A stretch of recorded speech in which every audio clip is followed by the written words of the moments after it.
Good morning, good afternoon, good evening, cottagers. Welcome in, welcome in. Sorry, I'm a little late. I was just watching the first day of the sumo tournament and getting some lunch in me. So we have a bit of a change of plans today. We were supposed to play Doraemon Story of Seasons Friends of the Great Kingdom, but I did not sleep super well last night, and I don't feel like I have the energy to do a lot of the voice acting for that game, so I think today we're gonna do some cozy horseback riding instead. So let me go ahead and get that game booted. Let's get into the Ranch of Rivershine. We'll do some riding around. I'm trying to make some more money. I've got some horses that need to be trained. We have a new baby coming. So let me get it. Let's see. Let's go over here. Let me get the audio on. Let me see how loud it is. It seems I might turn it up just a little bit. See if that helps. I don't want it to be too loud, but the music isn't that loud most of the time. All right, that looks good.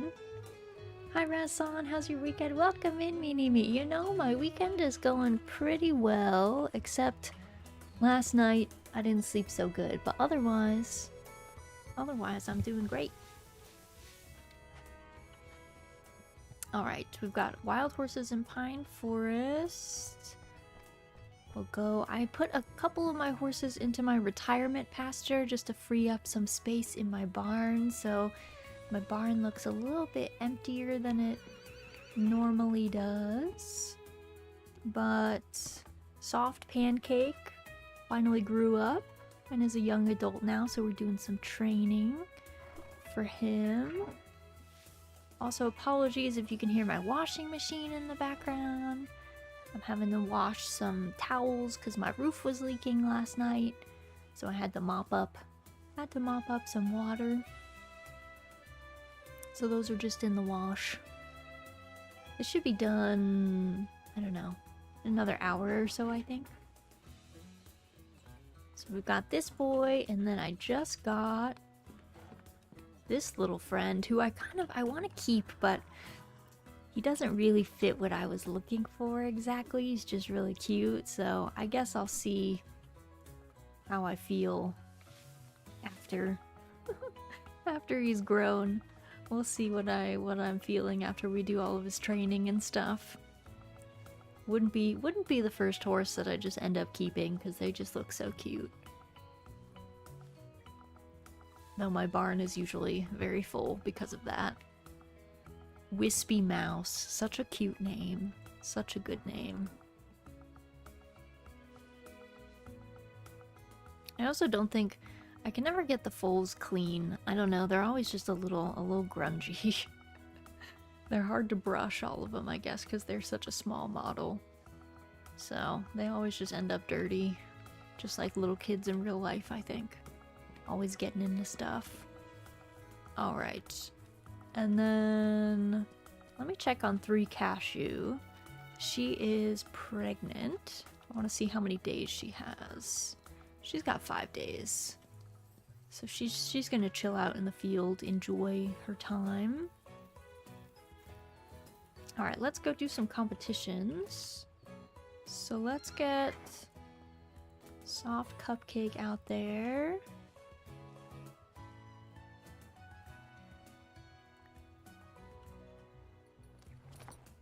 Let's see. We're gonna do the new competition because I really like it actually. The new expert competition is good. I also tried the Rivershine Town competition with an expert, like fully statted out horse, and I will say having 100% flexibility helps a lot. It does help a lot to make that race much easier. It turns out having good flexibility is kind of key in there.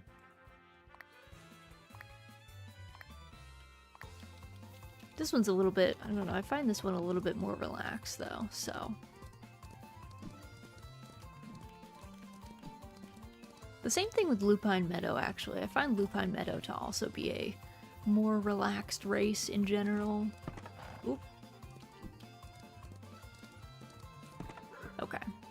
My hands are too cold.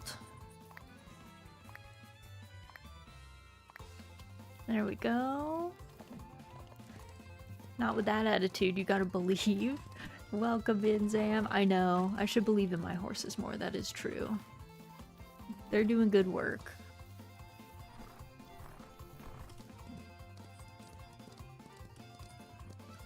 Alright. But hope you're doing well. Hope your Sunday's off to a good start.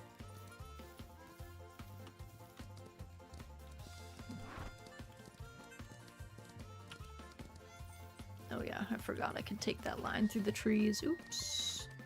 Went a little bit wider than we needed to there.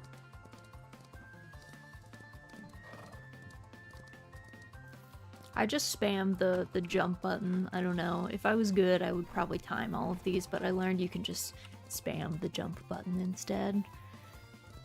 It has a similar result, so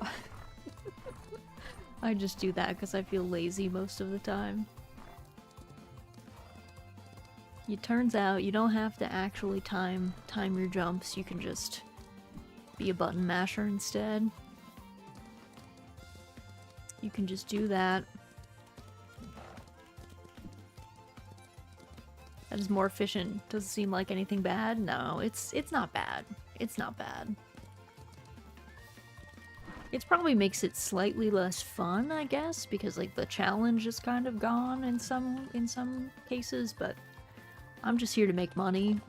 I mean, I do like the competitions at some level, but I'm usually just doing them because I want to make money. I don't normally care too much about my, like, best times. So it works out. Be proud of the easiness? Yeah, exactly. Exactly. The challenge is to get past this jumping thing. It's true. The challenge is to make it over the jump and make it to the end in a reasonable time. That's really the challenge. Alright, where is Strong Moose, my beginner boy? See, okay. There's this thing. There are these statues, and every time you win a race, you add 10% to that race's, like, zone's statue. And when the statue is at 100%, you can add bonus stats to horses who are already fully trained and don't have any more stat points to gain. But there's no difference between winning a beginner race and winning an expert race. You just don't get as much money if you win the beginner race. So the Rivershine town races are actually kind of annoying. They're very like twisty and turny, and it's in town, so it's a lot of like difficult obstacles to get around. So I always just do the beginner race for that. So I've been kind of being scummy and using the beginner race to up my statues, and I've been doing it with this boy because he doesn't have very good stats, but he does a good job.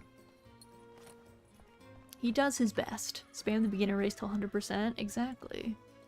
And then you get the bonus. You can give it to other horses. The thing is, the Rivershine town, the races are hard, but they have the best statue, because their statue gives you 10 stat points to give out as you want. The others are locked in. They'll be like, oh, add 5%, like add 5 stat points to jump or flexibility or, you know, any, you know, speed, endurance. But the Rivershine town one is a wild card, so you can actually allocate those stats however you like. So it's actually the most busted one, which is probably why the races are more challenging. So that's why I just do the beginner race and like move on with my life, because it's easy. It takes me like 45 seconds to run through this thing, and then, you know, we don't get a lot of money from it, and it, you know, still takes time, but it's fine. And Vogon, welcome in. Happy Sunday. Hope you're doing well. Hope things are good by you. Welcome, welcome. Alright, so he did that. That's good. Let's see. So we have to go... Who should we give our 10% stat boost to? Let me go check. let me see who has what. We'll give him big brushes for all of his hard work. Thank you for your hard work, sir. Very important. For the stats, mostly little buffs. Don't think the town gives the most money, or at least not the most efficient way to make some cash. Yeah, no. Yeah, so if I wanted cash, I could do the Rivershine Town Expert race, and I would also get 10% for coming in first, but it's a much harder race. It takes me much more time. I usually have to restart it a few times in order to get first place, because I flub the jumps at the beginning.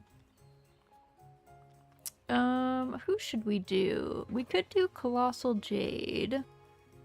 We could give her full jump and then do some flexibility. So maybe let's do that. Let's jump on her because she's got to be inside anyway. We'll go into town on her because she's one of my breeding program mares. So her having higher stats is good because then she gives her children higher stats. So handy.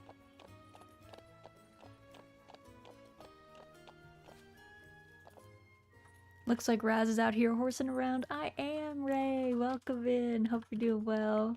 Yeah, I didn't sleep super well last night. So I was like, I just don't really feel like I have the energy to do all the voice acting in Doraemon Story of Seasons. And so I was like, okay, we'll wait. We'll do it when I feel 100% because I like that game and I care about it and it would make me sad if I felt like I couldn't give 100% to it. So this is a much cozier, relaxed game, you know? Hey, Raz, been a while. Hello, Uranium. Hope you're doing well. Hope you're doing this how you doing this Sunday? Wow, I can really read today. I'm doing all right. Didn't sleep well, but playing my horse game, so I'm happy. Hope you're doing well. Hope things have been good by you. Alright, so Colossal Jade gets her extra 10% training. So now we're going to bring her to the jump course and see if we can get her all topped up in jump. I'm alive? Good. I'm glad. Being alive is important. That's step one, right? Gotta be here to experience cool things. I forgot that the first day of the sumo tournament was today. For some reason I thought it was next week, but no, it was like last night, I guess. So I was a little late to stream because I was watching the first day of the tournament. There were a lot of weird upsets today. A lot of people playing not super well on day one, so we'll see how things shake out. I'm a little worried one of my faves is gonna scratch and retire, but he's had a good career, so I'd be sad, but he's done good work, so I can't be too disappointed. But yeah, so I was watching the sumo, having a good time. Is it his time? Also, Uranium, thank you for the vintage Raz redeem. I will grab her. Give me one sec. Yeah, so one of my faves is Teruno Fuji, who's the current Yokozuna, which is like the highest rank. And essentially he's been injured. He like blew out his knees and he's had kind of a tough time, and he's won 8 tournaments, which is a lot of tournaments to win. Most people win none or like maybe 1 or 2, but he's won 8. But I think his injuries just never really healed, so I kind of feel like if he doesn't do well, I think he's probably going to scratch, to be honest. I kind of think that's the case. All right. I feel like I'm in a weird spot, but that's fine. Vintage Raz is here. This is what I used to look like. This is my 1.0 model. She looks different. She has a much longer face. Also, welcome in, Mary. Hope you're doing well. Horse. Yes, exactly. Back in the day model. Back in the day model. This is what I used to look like all the time. Back in the day. She makes me nostalgic. Some days I miss her long face. She's a funny model. She's got a lot of interesting character to her. Alright, so we topped up, I think. Are we topped up on...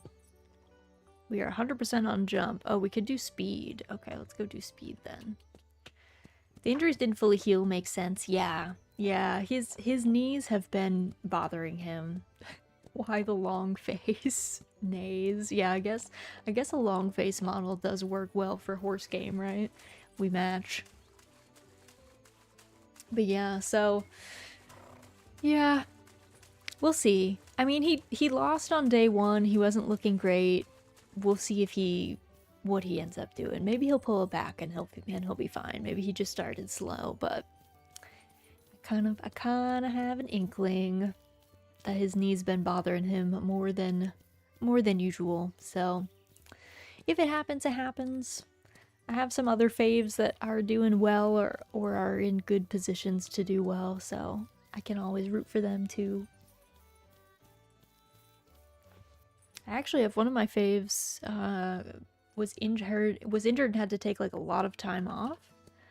And I think I don't know where he's at right now.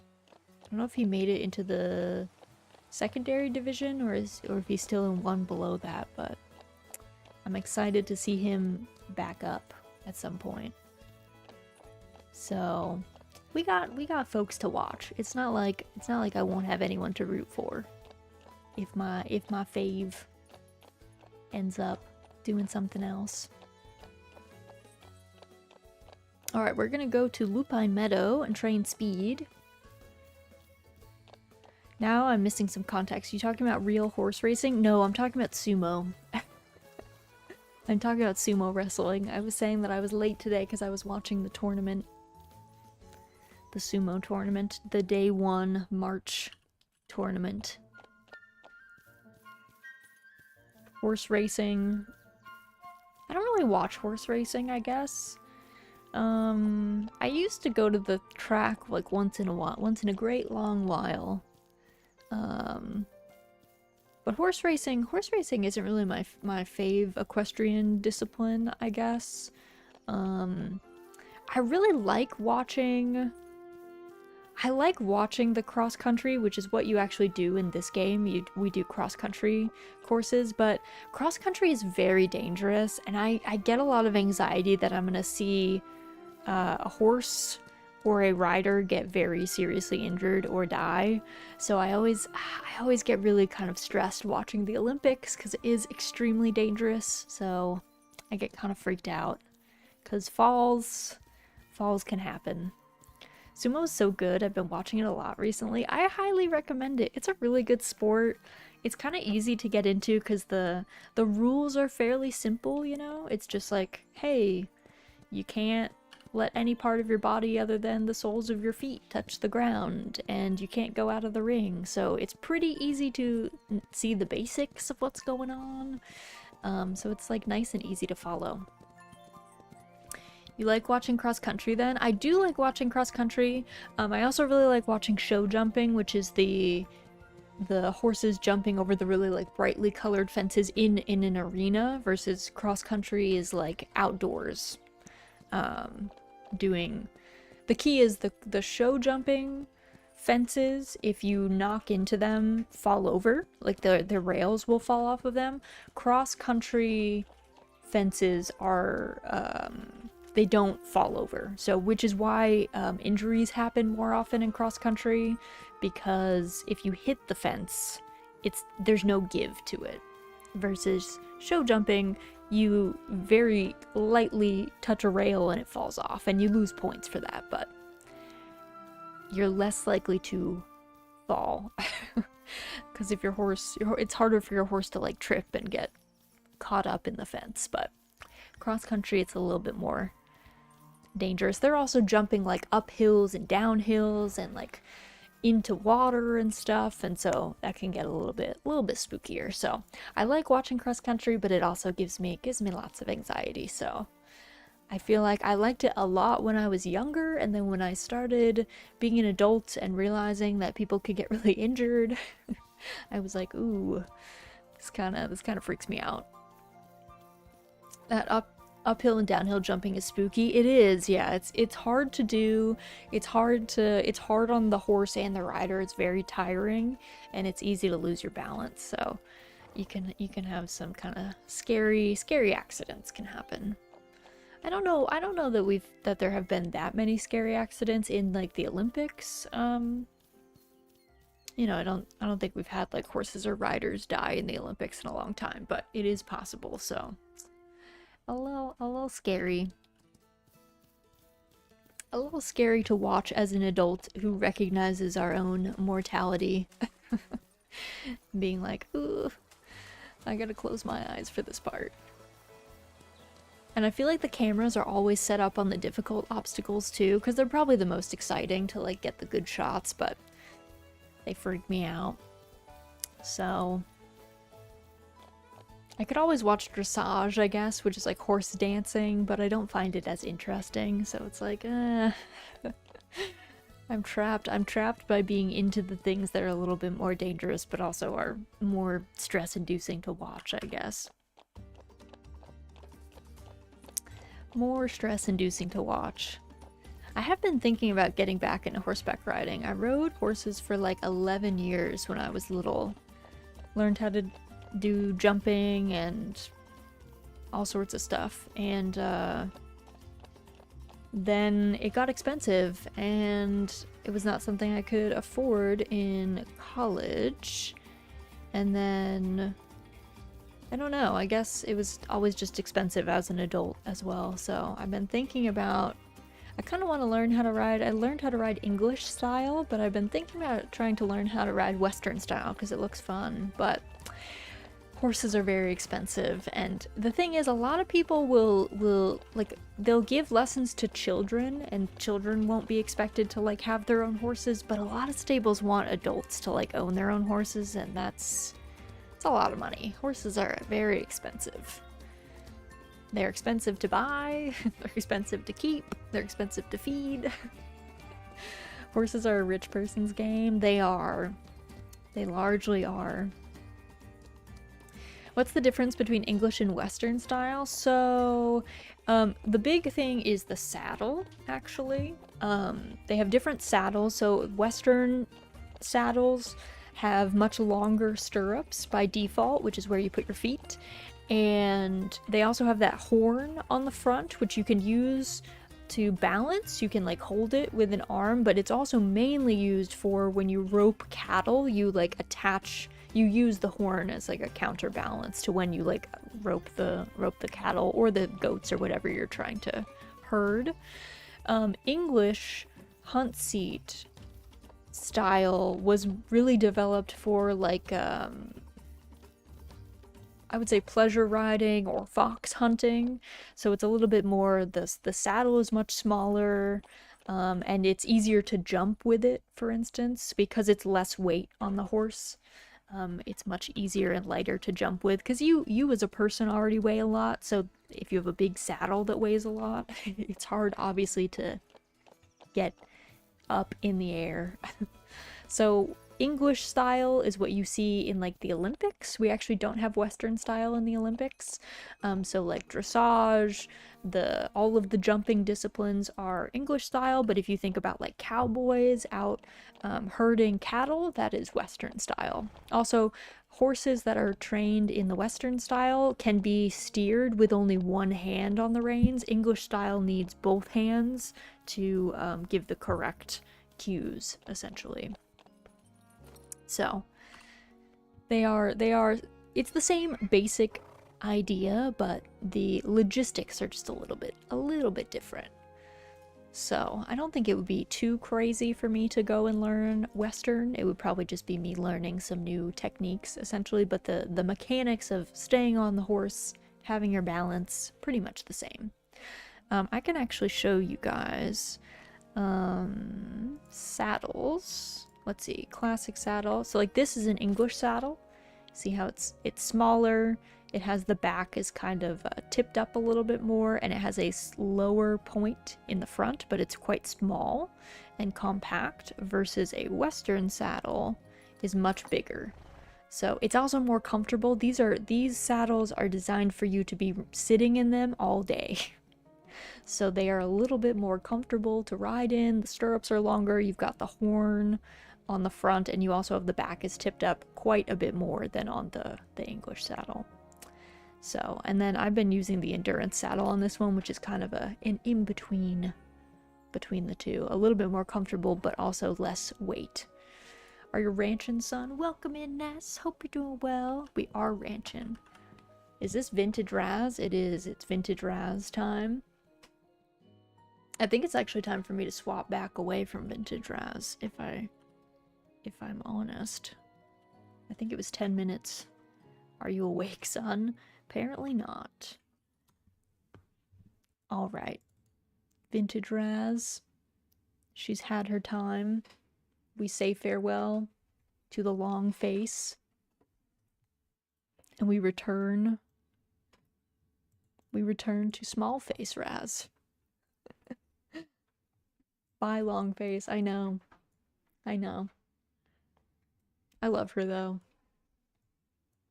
Vintage Raz was she was such a mood. Such a vibe. And now we're back. As Lawrence Welks would say, good night, sleep tight, let your dreams come true. Welcome back, precious face Raz. Oh, it's so funny. She's such this is both of my models were made by my same art mama, so you can actually see how her style like evolved over time. She kind of went to this slightly more rounded, smaller face. Yeah, so both of the models were made by the same artist, just like a good chunk of time apart. And she was iterating quickly. She was experimenting with different styles. Glad to know if Raz gets destroyed in a freak horse riding accident, she has a spare body. I do. It's true. That is true. Yeah, art mama doing all sorts of stuff. And she's made lots of models since this one, actually. She has lots of children. Not all of them stream though, which is kind of sad. I have a lot of siblings who have never streamed before, and they might never stream, which is kind of a bummer. I mean, people can do whatever they want, but I wanted to meet them. I wanted to meet them, and I never did. Ayo, they're just like me. Are you one of my siblings? Give them to me, I'll possess their body and stream as them. There you go. I know.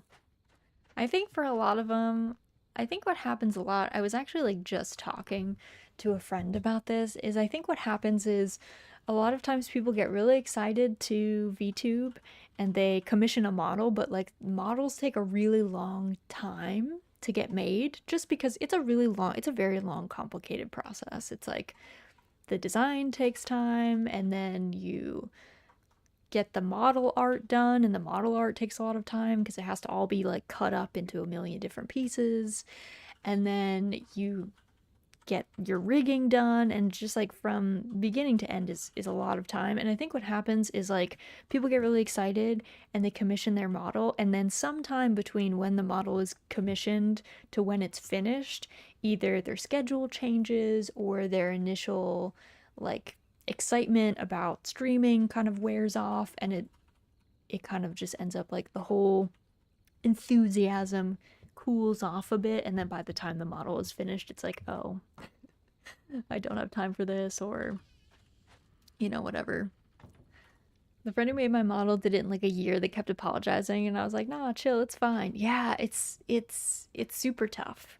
It's super tough. It also, so my original model, old vintage Raz, was made by my same model artist that was made by Cinemama, but then my husband rigged it, actually. And then this model, because I was going to have a second, so basically I went to Cinnamama and I said, hey Cinnamama, I would like a new outfit. And she said, okay, can I just redraw your whole model? And I said, yeah, are you sure that's fine? And she said, yeah, I'd rather just redraw the whole model. So she redrew the whole model with the redrew the original outfit, and then drew a new outfit, this outfit on top of it. And then she rigged it because my husband did not want to rig a second time. He did it once and then he was like, nope. And she's an amazing rigger. She has a lot of rig children as well. She's like a really talented rigger. But it gets even, the timeline gets even more extended if you have a separate artist and rig parent, because obviously like you could be on the wait list, right? You're on the wait list, you get your model art done, and then you have to be on the wait list again for like your rigger. It's a little easier if it's like an all-in-one situation, like my model mama does both. So it's a little bit easier because she knows how she likes to have things done, and it's a quicker process, but it is a whole to-do. Goes to show how much work goes into rigging. It's a lot. It's a lot. As you can tell, it's very complicated to like make your head turn and have it not look weird. That's very hard to do, like to make it look 3D considering it's just a bunch of flat pictures is tricky. So if you see a model and it doesn't do uncanny valley things, the person doing that is a wizard. So yeah, I think it's common. I think there's a lot of people, especially when VTubing was like really like a boom. Like there was a big boom in like 2022, 2023 especially. I think there's a lot of people that commissioned models and then it just didn't work out. They just didn't end up wanting to stream with it or whatever. Not to call out some of my siblings, but I have siblings who have had models for like over a year and they've never debuted. I'm like, when is your debut date? Tell me, I'll show up. When will you appear? What is your schedule? Tell me. Hey Raz, what's up? Hello Kai, welcome in. The 2022 was when the VTuber boom started. Now in 2024 it's getting even bigger. Yeah. Yeah, there's VTubers every day. New tubers are popping up out of the ground. They're everywhere.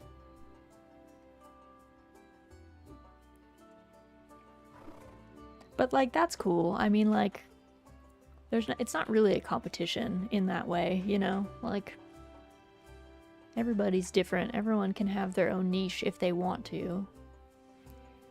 And honestly, the likelihood of like making it is so low. It's like you might as well, you probably have a better chance of winning the lottery, so you might as well just like have fun, you know? VTubers are potatoes? Yeah, make a note. They are potatoes. Who debuts? Just hit go live and roll with it. I mean, it's better to do that.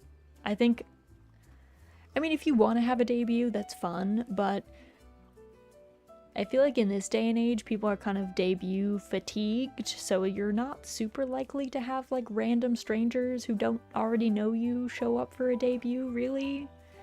Because like, unless they've been following you and you've been posting a lot of cool content on some social media space and they've gotten to know you ahead of time, like they're probably not going to be there. So it's probably just going to be your friends who would show up to your first stream anyway, so I don't know that you need to have the pressure of a debut.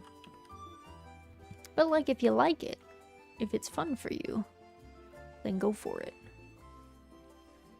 Then have all the fun. Everyone be liking that VTuber model wiggle and the anonymity. I mean, I think if you're going to stream, personally, if you're going to stream, I think VTubing is like the best way to stream because you get to keep your privacy and there's a much lower risk of someone like showing up at your real life house because they found your face and tracked down your name and where you live. So you do get to be a little bit more private, which is nice. So I think if you would like streaming, VTubing is a good way to do it. Pickles, are you gonna come sit on my lap, or are you just gonna... Okay, you are? Welcome. Welcome, Baked Bean. But yeah, like it's kind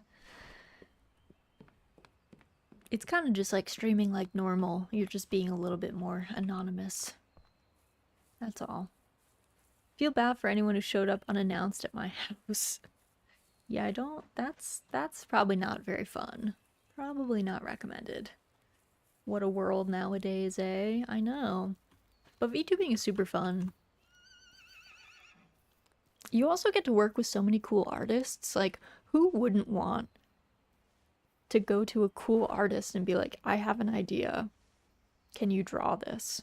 It's kind of like being... You're like a patron of the arts in the 21st century. It's so cool. Who wouldn't want to do that?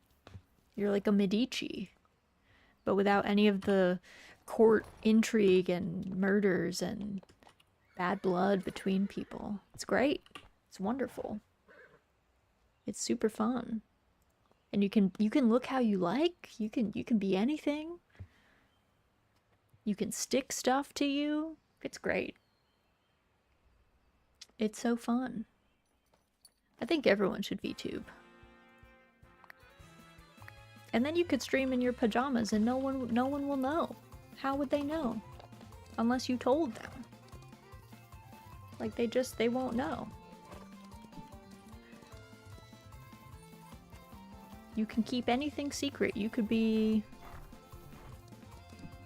anything in the whole wide world that you want to be. The only time that you can be whatever you want to be. Because there's a lot of things that you can't physically be in the world, you know? I think when I was little I wanted to be like some kind of animal, I think. Because, you know, Disney movies always star like animals. And I was like, oh, that's what I want to be when I grow up. Not really possible. But could do that as a VTuber. You can actually be a cat girl if you want to be. No one is stopping you. You can do whatever you want. Imagine wearing clothes while VTubing. I know, who would do that? Who would get up and get dressed and brush their teeth and do all that stuff just to VTube? Other than me. I'm always dressed while VTubing, but that's mainly because I'm coming home from work, I feel like, so. Or I'm like in the middle of the workday. Gotta be dressed to do work, turns out. Turns out. How would I know reminds me of the meme. Yeah, exactly. Who's gonna know? Who's gonna know? So yeah, VTubing just gives you a lot of freedom. It's also nice if you live with people like in your house and you don't want to worry about them being like in the background, like if they're private, like, and they're cool with you streaming, but like they don't want to be seen. Oops. Hit my water glass there. Hit my water glass there. My partner commissioned an artist to do some pieces we could hang up in our living room. It's a very nice experience, right? It's so cool. It's so cool. But yeah, would hope how you dress and more importantly I would hope you dress and more importantly brush your teeth. Well, that is good for you. Yes, we should all do that. We should all probably do that for our health and well-being.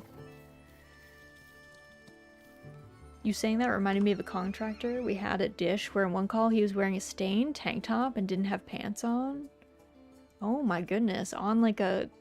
Did he know that he was going to be on video? Did he forget? Because that's one way to get written up by HR, let me tell you. If you don't brush your teeth, they go away and you don't need to worry about them anymore.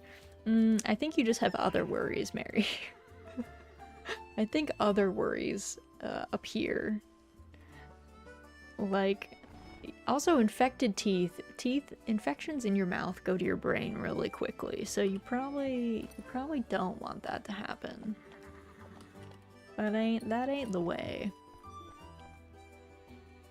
That's probably not the most fun.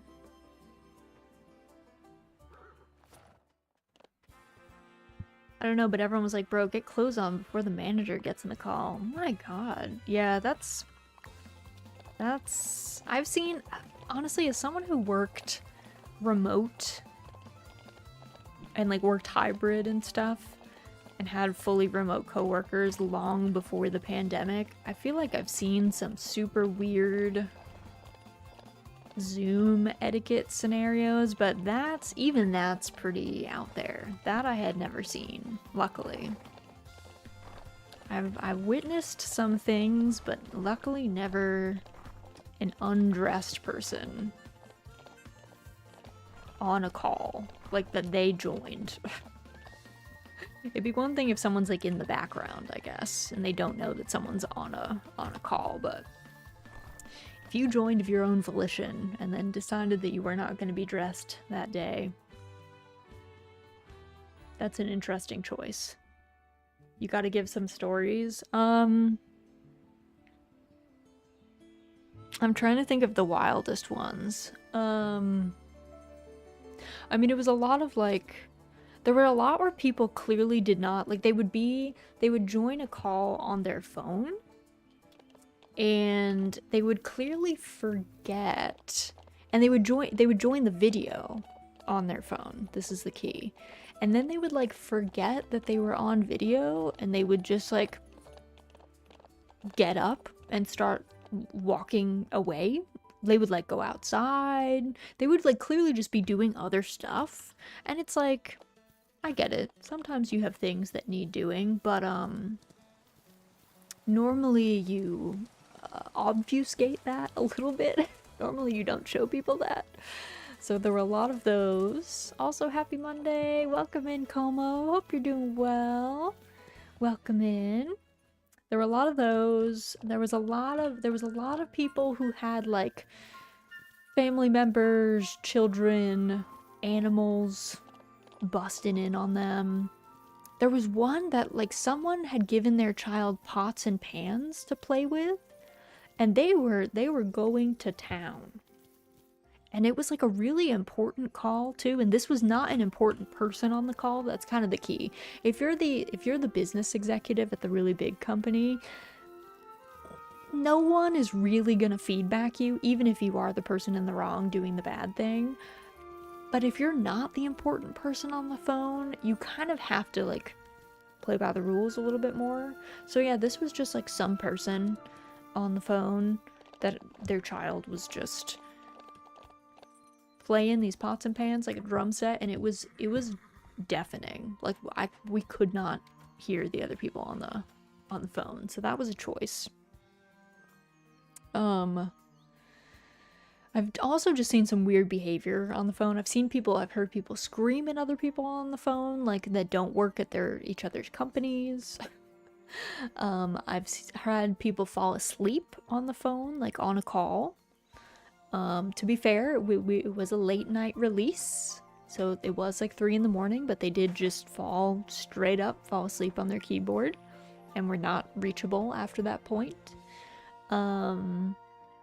I've had people spill stuff all over their keyboard, like spill their drink in the middle of their conversation. I've done that myself though too, so I get it. I've been there. But yeah, fall asleep, yeah. It was a call where they were waiting for a bunch of stuff to happen. So like, it was like they were a tech and they needed someone else to be doing something. And they, yeah, just in the in-between time, they just fell asleep. While they were waiting, they just conked out. So that did happen. Not weird, but kind of crazy it happened. But we had a vendor that went out of their way to join our daily call during a hurricane. Yeah, see, that is wild. That is not something I would do. But people feel pressured, I guess. Like, maybe you should be safe, friend. I've seen so many team meetings where someone spilled something on their laptop or keyboard. Yeah, that's the most common one. That happens a lot. The falling asleep in a call or shouting at somebody who doesn't work for you or at your company, less common. Less common. Those are rarer instances. But yeah, I've seen lots of people spill stuff. I've also seen the unfortunate thing. I've seen a lot of people screen share where they don't turn off their Slack notifications, and I've seen a lot of people live tweeting the call into a Slack conversation that then starts coming up on a screen, which is extremely awkward. So like, you're in a big call, there's like 6 people in the call. 2 of those 6 people are in a Slack where they are usually talking shit about someone else in the call, and then those messages start coming up when one of the people screen shares and does not turn off their notifications.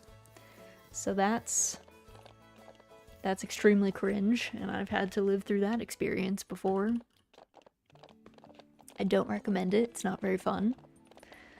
I have also seen people share confidential information on calls where they screen share and they do not remember that people can see their screen if they switch tabs. And so they'll show stuff that you are not supposed to see. I can't imagine shit talking about the people I work with on the systems I use for work. Yeah, it's not a good idea. But it happens. So when I was working as a vendor, and people, like, what would happen a lot is 2 of us at the vendor company, there'd be people from the vendor company talking poorly about the client company, or vice versa. It'd be the clients talking poorly about us, the vendor, in a Slack. And then someone would share their screen, and there it would be. It was less like coworkers, and it was more like vendor-client relationships. So that happens. I once had someone on the call who was our client who shared their screen, alt-tabbed, and showed that they were in a conversation with a different vendor, and they were planning on switching and canceling our contract. So that was also a fun thing to be on the phone for. And they quickly realized, oh, I was not supposed to share that bit. And it was like, no, you were not. But thanks for the heads up, I suppose. Thanks for letting us know, because then I will not care about what happens with this account. I'll tell you what. So yeah, the key is, though, probably shouldn't be being mean to people at work. It usually does not end up super well for you.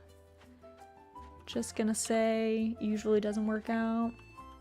So cool, now we don't have to wait. Bye. Yep. Like, okay, see ya. Being mean to people is bad. It is. Being mean to people is bad, and being publicly mean to people is pretty bad. Like, it's pretty normal to, like, vent to your friends about things that happen at work or whatever. It's not very normal to, like, go on the internet and in detail tell the world how you, like, hate somebody or something. That's probably not the way. Actually, wait, I should put this child back. So, yeah, I recommend trying to be kind to people. You're gonna run into lots of people that are very frustrating to interact with, but usually trying to be kind goes a long way. Venting is normal and healthy for you, but going out of your way to be mean to someone, yeah, it's not it. It's not it. One thing about being a carrier provider, telecom, you can choose your vendors. Some vendors you can't pick because they're tower owners, but still, yes. Also, a lot of these you'll learn in general a lot of the times, if you work in a very particular industry, everybody who works in that industry, they kind of, like, the employee pools are kind of shared, you know? If somebody leaves one company, they go to a different company. So if you were mean to somebody at one company, chances are you're gonna run into them again. And that just doesn't work out for you. So you might as well just, like, be nice to people, even if you don't have to like them. You don't have to think that they're a good person. But you shouldn't be, like, mean to them, you know? You can complain about them. You can complain about them to your coworkers or whatever, but, like, time and place, maybe don't live tweet it. maybe don't. Maybe don't go on TikTok and do, like, an expose about how you hated this person. It just looks petty. It's not a good look. And usually when it's, like, stuff like that, it's something that you feel, and you feel really passionate in the moment, and you're, like, really upset, and you're really in your feelings, and then when you cool off, you're, like, fine. So you don't want to put it on, like, the internet, right? Like, a place where things are permanent, so that when you eventually calm down and realize this was not a big deal and it didn't matter, it's not, like, permanently out there. Because that just feels bad. You don't want a permanent record of you in your worst moments, you know? It was fair to all vendors. Do your job, I'll be off your back. And I think that's how a lot of vendors feel. It's like, you know, if we recognize that you are trying to work with us, that's fine. We're all good then. You know, if you're being a bit of a brat, if you get really upset about us not getting things to you on time, but you're always, like, a day late and $1 short, well, then maybe this relationship is not working out. But usually it's also not even, like, the individual people. Usually it's, like, their company's messing up. So, like, I don't know. There's no point to go after people personally. Instructors unclear, publicly sharing my most hated enemies list on social media. I mean, I always feel like I share lots of, like, goofy stories from my work. But I try not to make it clear who these people are. I've had lots of, like, awful interactions with people, and people I didn't like working with, or who I didn't like, but I don't know. They're all people, you know? Maybe I just always encountered them on their worst day. And maybe they always encountered me when I was at my least patient. Who knows? Who knows? You don't have to be friends with any of your coworkers. In fact, I kind of suggest that you don't become friends with any of your coworkers, because it does make working harder. You have to be really good at compartmentalizing things, otherwise you're gonna feel big feels and big sad when you inevitably have to do something that's business related that you understand is making, like, your friend's life difficult. But if you can have friendly or at least neutral relationships with most people, you should probably just aim for that. I have some coworkers currently who just, I don't know, they have, like, a weird bitter rivalry between them, and it just makes everything in their lives harder, because it's like anytime something is, like, a minor inconvenience, they take it super personally and they act like everybody's out to get them, and they're just miserable all the time. And it's like, fam, what if we didn't do that? What if we weren't like this? Hi, welcome in, Axolotl. Hope you're doing well. Happy Sunday. Hope things are good by you. It's always on top of my stuff. After the heavy telecom layoffs in November with vendors and GCs, I was in charge of, we're like, once we're done with our layoffs, I'll let you know when we've got an opening. I feel that on so many levels. I just woke up. Oh, well, good morning then. Daylight savings time kind of messed me up, I guess. Oh, I didn't even notice. Did the clocks change? I didn't even notice if the clocks changed. You can tell how on top of things I am. You don't need to be friends with coworkers. You can keep at it being professional. Yeah, I think it's just easier to do that. I recommend that. Don't be friends with coworkers. Also, because if you're friends with your coworkers, you end up taking a lot of work problems home with you, and that's not healthy. You need time away. You need time away to not talk about work and to not think about work and to be doing other stuff. But if most of your friends are at your work, you're just going to talk about work like nonstop. Telecom is still going through layoffs and aren't hiring till after tax season. I feel like a lot of industries are having that issue right now. But yeah, I feel like my coworkers that are embroiled in these like bitter rivalries, which I just stay out of. People tell me so many things that I don't need to know. They overshare, and I'm like, fam, I don't care. I don't know how to tell you that I just don't care. I'm not at all interested in your life. I'm sorry. I don't care that you hate this person or that they hate you or that you thought that they were mean to you yesterday. Like, I just don't care. But they all have friends at work, and so they just stew on it. So it's like if one bad thing happened, if they didn't like the wording of one email, they stew on it and they talk about it with their work friends, and then everything just spirals, and these things live in their head rent free forever. And it's like, you guys, you're giving way too much brain space to things that don't matter. What if you did stuff that you liked instead? What if you just played a game and you were like happy? What about that? My dad was my coworker. Does that count as having a friend at work? Well, that's kind of a different scenario. Kind of have two coworkers. We are friends since I got them the job. Yeah, we talk so much about work when we hang out. It's insane. Yeah, it's not the healthiest thing. It's not the worst, but you gotta be good at like having other things in your brain space too. So many people are just so weird when it comes to that. They love drama. Yeah. I don't know what it is about me, because I feel like at work, I'm not like... I'm very introverted in real life. I don't like talking to people. And I feel like when I was younger, I think I was a lot more friendly and approachable in real life, but I've done a lot to try and be kind of standoffish on purpose, because I don't want like the small talk or the drama or anything weird. I just don't care, and I find it really draining to have these conversations with people about things that I don't care about. And I like my friends, but I have like 10 friends, and I'm just happy with those 10 people, and I don't care about other people.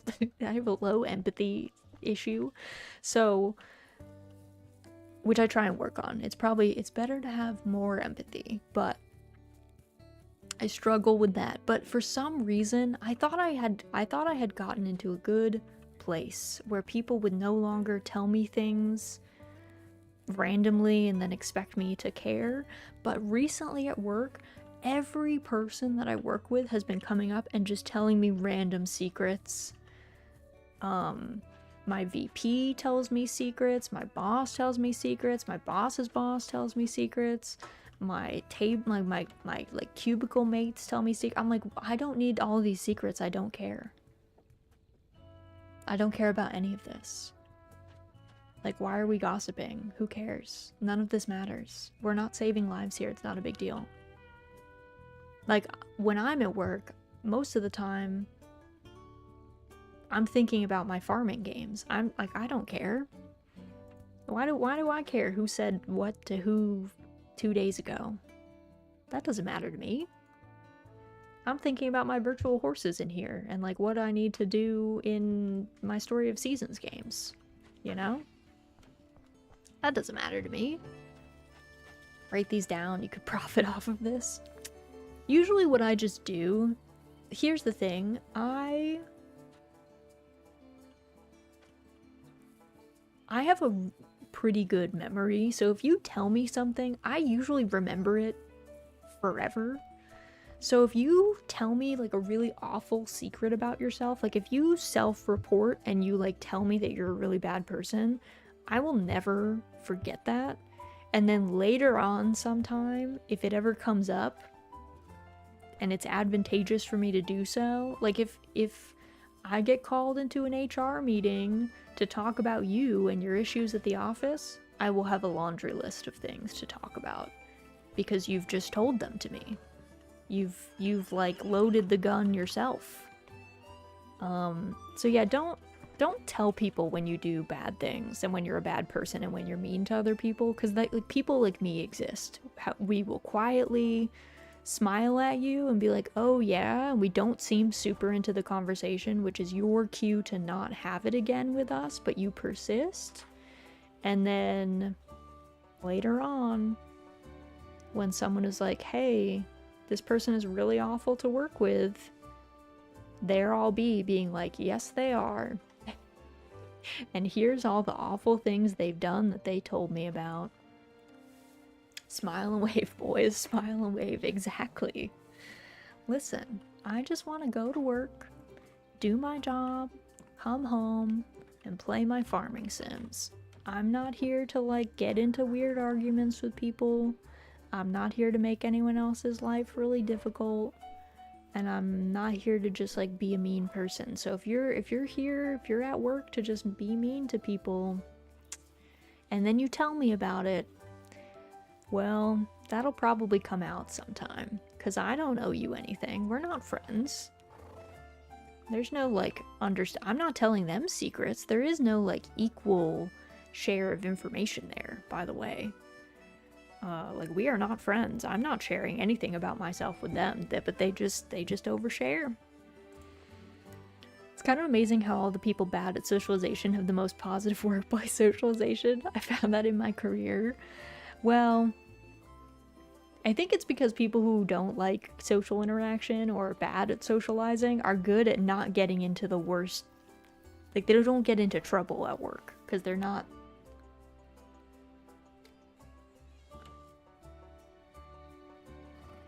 Go back to husband and take care of virtual horses. Exactly. That's all I want to do. I want to come back home. I want to snuggle my cat. I want to plant my real life vegetables and my virtual ones, and I don't care about anything else at work. That does not interest me. It's not a big deal.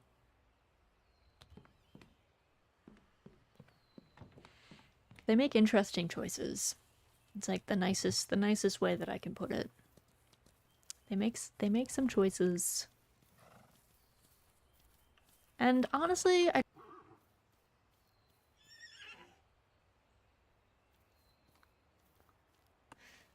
again, because they usually just tell me like really, like they're just super mean to other people when I'm on the phone with them. And then I just remember that forever. It's one thing if it like happens once or twice and they're just like having a grumpy day, but when it happens every time, all right, now we've established a pattern of behavior. So yeah, it's a journey. Work can be a drain. But yeah, it's so weird because I feel like I've gotten to the point, again, because I like I'm not like friends with anyone at the office really. I keep myself very distant. I do not do the after work socials or any of that stuff. I've told people that I don't believe in that stuff. It freaks me out and I'm not into it.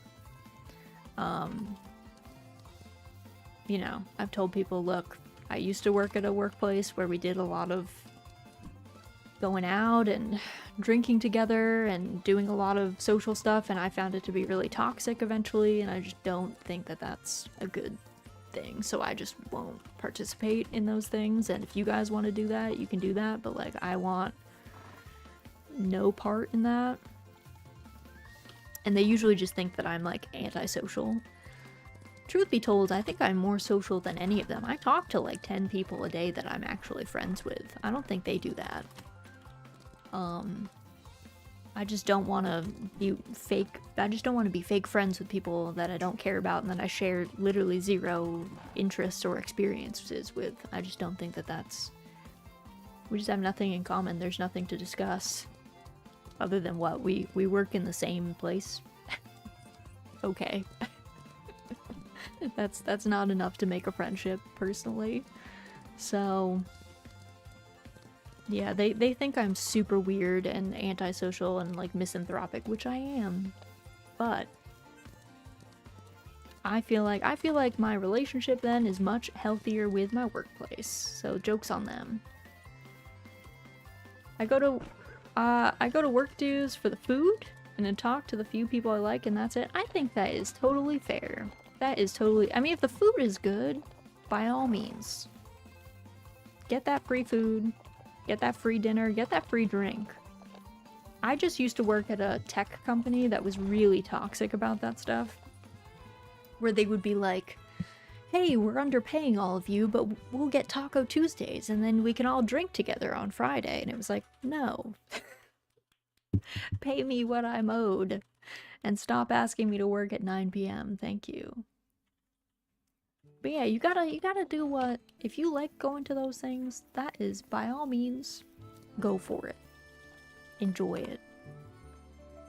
It's just weird to me when it's required. Some workplaces make it very, very... if not required, like strongly suggested that you attend, and I don't like those. That's where I get wigged out. Most people at work think I'm very quiet and antisocial, but I'm in the same position where I have 10 to 15 solid friends that I talk to every day, so work can stay separate. Yeah, I think that's a healthier way to be honest. Required? That's weird. Yeah, yeah. Where they'll be like, this is for team bonding. You really should come. We can't make you, but like you really should come drink and hang out with everybody. And it was like, I don't know about this, friends. I don't know about that. I mean, I also was in the work culture where I used to fly out to do sales calls, like do work meetings at other companies. And we used to take these people out to dinner, and it was definitely seen...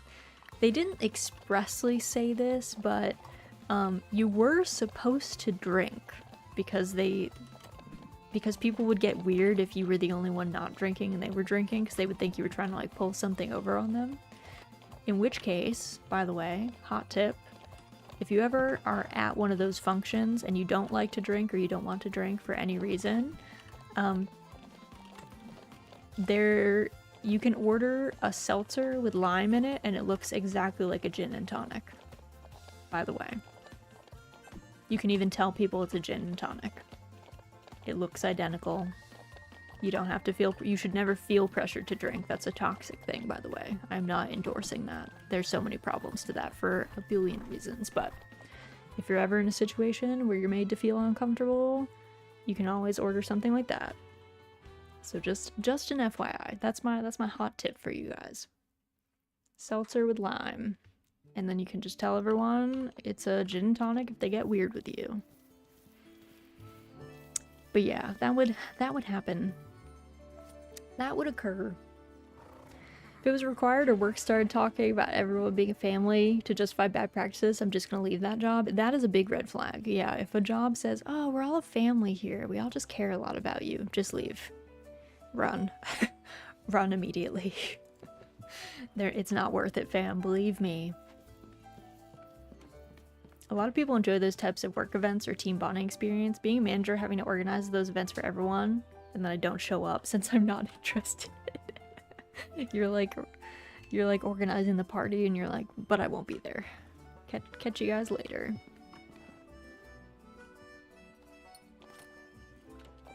Like, oh, you guys have fun at that party. But not for me. Call an Uber, but not for me.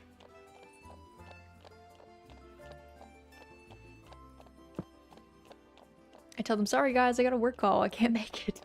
You're just conveniently working every time. That's so funny. Oh, whoops.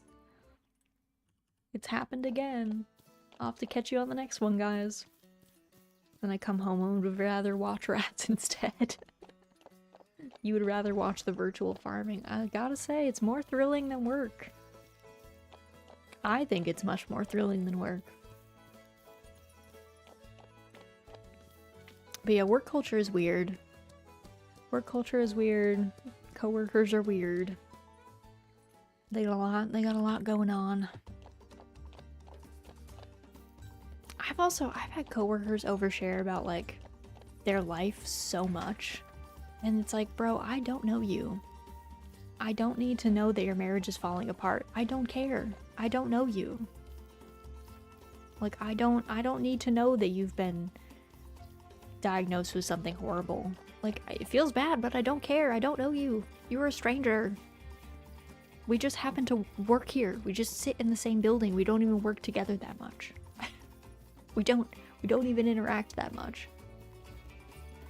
Or people out here just telling me their secrets. It's like, I don't need to know. Also, why me? Why did you pick me? I don't even like talking to people. Clearly. I sit with my door closed most of the time with my headphones in. I feel like a lot of people overshare because if you're quiet, people assume you're a good listener. It's so true.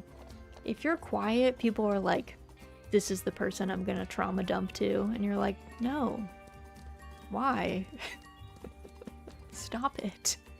Get real friends, fam. This is what you should be telling to your real life friends. When you tell me that, I just assume that you don't have any friends. Like, when people tell me stuff and they're oversharing, I literally just assume they have no friends in their life. Because those are the things I would just tell my real life friends on my real life time. And I would not share to a coworker. My coworkers don't know anything about me.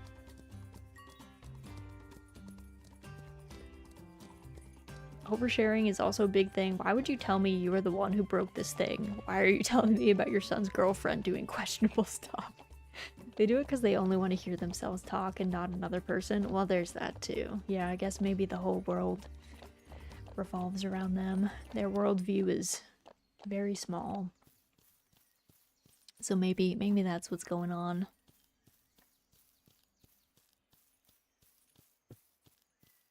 There's that line from Pride and Prejudice where it's, what is her name? Lady Catherine rolls up at the Bennet's house and she says, "Your garden is very small, madam." Which I think is such a great way to be like, your world is very small, friend. Don't interfere. Please don't talk to me about this. I'm not interested. We need to bring back those like 19th century disses to just be like, someone starts telling you something, they're just oversharing, and you're like, your garden is very small. Please don't. Please branch out. Maybe learn that there are other people in the world doing their own thing. Sir, your garden is very small. Exactly. Next time you're on a work call, try that. When someone's oversharing. And then report back and let me know how it goes. But don't do it if it's like your VP or something. Then I don't want to be responsible for you getting fired. I will do just that. I have to have like a little, like, you know, in like infomercials they have the tiny text that they read very quickly at the bottom. It's like, Raz is not responsible for any loss of job or income from taking her very bad hypothetical advice on what you should or shouldn't say to your boss. I think a lot of my coworkers too, a lot of my coworkers never say no to anybody, and then they get really annoyed when I say no to people. And it's like, fam, you could just do that. I don't know how to tell you, but like, if you don't want to do something, you can just say no. And they definitely get irked about that. That has happened before. Cause like, I think I've told you guys, I used to work at a tech company, and it went downhill, which is why I left. And now I don't work at a tech company. But I work in like a related team, but not at like a tech company. So like, we don't do the same thing, and the business is different. And because I came from this like tech company, the culture was just like really different. And also at the place I used to work, at one point I was like a manager with a team of 5 people under me. So I got really good at like knowing when to say no to stuff, because I was given the agency to like turn down stuff and say no and be like, I'm not doing that. My team's not doing that, whatever. So I have no problem telling people no. So I do that all the time at my job, where people will be like, they're asking for this to be done in this unreasonable timeline, and I'm just like, well, no, we're not doing that. And then they get like taken aback and they're like, but, and I'm like, no, I'm not doing that. I'm not working overtime. I'm not coming in late. I'm not, you know, rearranging my whole schedule to get this minor thing done. Like if they didn't submit this on time, then that's on them. They can tell their boss why this thing is going to be late. Saying no is a powerful tool. It is. It's super important, and it's good for your sanity, because you don't want to be saying yes all the time. You want to teach people they have to actually ask you, and that there's a chance that there's a no in there. But my older coworkers clearly get like freaked out about that. I was talking to a friend about gaming, that I have a few interviews coming up. They told me to ask in an interview, do you know Bill Gaming, to see if they understand the meme. I did just that. How'd that work out? It's called Say No More.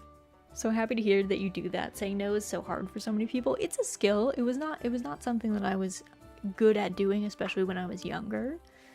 But I spent a lot of time saying no to a lot more bigger and powerful entities than the people that I currently work with, so it just doesn't bother me at all to say no now.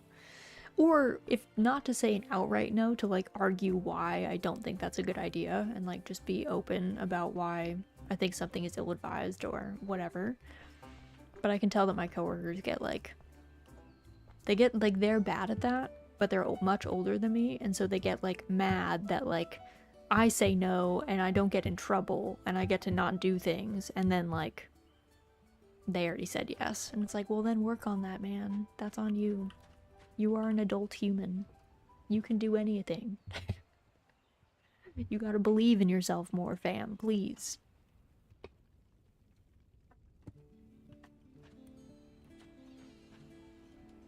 Let's see. Wild horses in Lupine Meadow. I don't know if I'm gonna go to Lupine Meadow, but...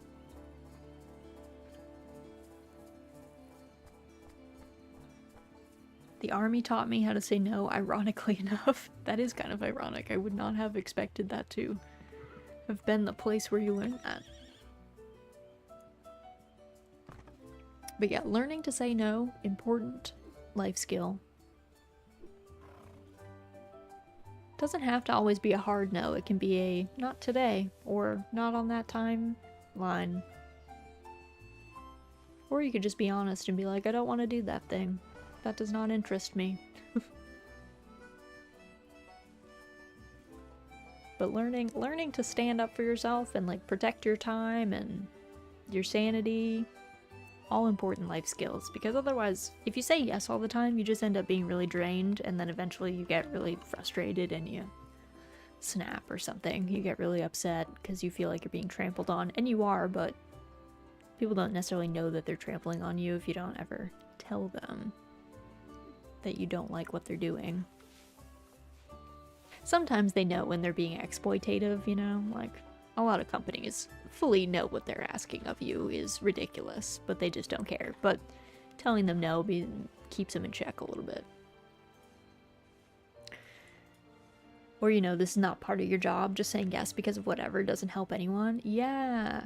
I'm a big believer that pain points need to be felt in order for things to change. So if you feel like you don't have a resource to do something and you keep having people just cover for it, you will never get that additional resource. If something is not your job and you keep just doing it, there will never be someone whose job it is to do it. Because if you keep doing it, there's no reason to change the process. The bosses, the upper level management, the company will just say, well, it's getting done. What's the problem? And it's like, well, yeah, it's getting done at the cost of you not having time to do the thing you're actually there to do. Alright, let me check on this girl. How many days do you have until your foal is born, young lady? 2 days, okay. We're gonna put her inside. Sounds just like me. Stop calling me out here. I'm sorry. I'm sorry. But yeah, you can't keep covering for stuff, otherwise it'll always be your job. But that's how I used to be. I didn't learn any of these cool life lessons without experiencing the bad part first. Oh guys, what are you doing over there? Hello? Okay, you guys are being weird, so... Getting stuck in the fence, I see.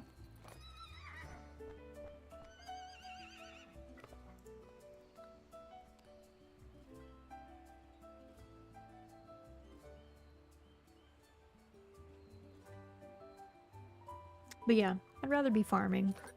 That's why I have the job that I have now, even though my coworkers are all about, I don't know, hating each other. My life is much easier. I just don't pay attention to them. I let them just have their wars off on their own time. And I get a lot more time to do my fun farming instead.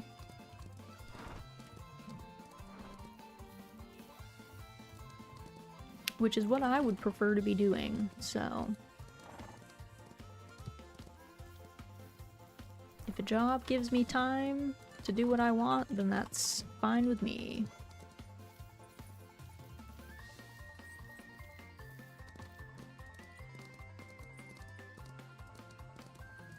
Oh, that is a wall of text. I will read that after the race. I glanced over and I was like, nope. I won't be able to read that one quickly. That's for sure. Especially because my chat text is like very small anyway. I really am like always testing the limits of my glasses by making my text so small.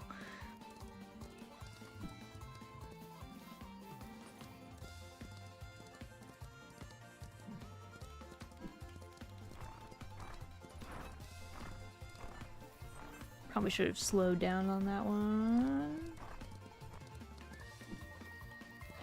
Need to like regen my gallop bar. Sometimes I come at the angles of these really wonky. I never quite know where the line is, where how far is too off before they're like, ma'am, please approach these fences correctly. One example from the army teaching me to say no, the whole company had to re-tag all of our vehicles, clean them out, and line them up for our sergeant major inspection. One platoon sergeant told me to give him soldiers and our stencils and paint while we were in the middle of handling our own vehicles and trailers. I had to straight tell him no, that we're doing the same thing that he is, and it's a failure on his part not to be able to get ready for something we knew about 2 weeks ahead. So true. So true. Something is not an emergency because you messed up. A lot of the time I ask my staff to do something, and the moment I get an idea that they wanted to say no, but didn't, I end up letting them start it. I come back and just ask, you didn't want to do it, did you? And then they admit they didn't. I tell them it's fine to say no. If you can't do it or don't want to, just be honest. It's all I really want. Yeah, that's a good practice. To like, be like, hey, I knew you didn't want to. You could have just said. Yeah, there's some angles that the jump doesn't want you to, you gotta be like vaguely straight enough. So sometimes I think I hit the jumps just a little too far to the side, and it's like, ma'am. Some of it is also me just pressing the correct button. That happens too. That happens as well.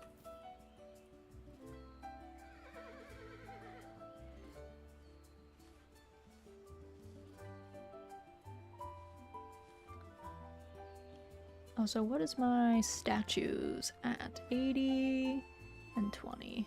Okay. Tell them they don't have to do it. I'll find another way. That's very kind of you, Sam. That is very nice of you. That's good manager work. Sometimes I think people don't understand that the role of a manager is to be like the main tank. You know? The role of a manager is to like protect the people underneath you. They are not like, they're not supposed to be doing all the hard work. And you're supposed to be teaching them. But a lot of managers like just don't want to do the difficult work and don't want to teach anyone and like throwing other people under the bus, so. Hi, Miss Pickles. You want to sit? You want to sit? We're in the middle of a race, so. You gotta go under my arm, because we're racing right now. I know. Okay, that's how you're gonna sit? That does not seem very comfortable. No. That doesn't seem very comfortable. There you go. There you go. You happy? You're happy? Oh my goodness. We can't gallop if you're gonna sit on Raz Pickles. Yeah, she was like, she came and tried to get under my arm while we were in the middle of that. And I was like, that is making this difficult. That is making it, luckily it's a beginner race, so not too bad, but she was testing me. She just wants a bit of cuddle. She does. She just wants to sit on my lap. She's a big mama's girl. She likes chilling on my lap. I get it. If I was a cat, I would probably chill on my lap too. Because it's much warmer than most anywhere else in the house right now. She lays on a blanket, she gets some snug, she gets attention. She's a little spoiled bean, but that's okay. She lived the beginning of her life in a hoarder house, so we make up for it now. Alright, let's do speed. Can't make a little cave next to you for her to snuggle in. She doesn't actually like the caves. She doesn't like any like cat beds that have a roof over them. She doesn't like those. She'll make her own forts sometimes. Like she'll like curl up in like curtains and stuff. But she doesn't like the pre-made ones. I don't know why. She likes being able to like see above her or something, I guess. She doesn't like feeling constrained. So she gets weird with them.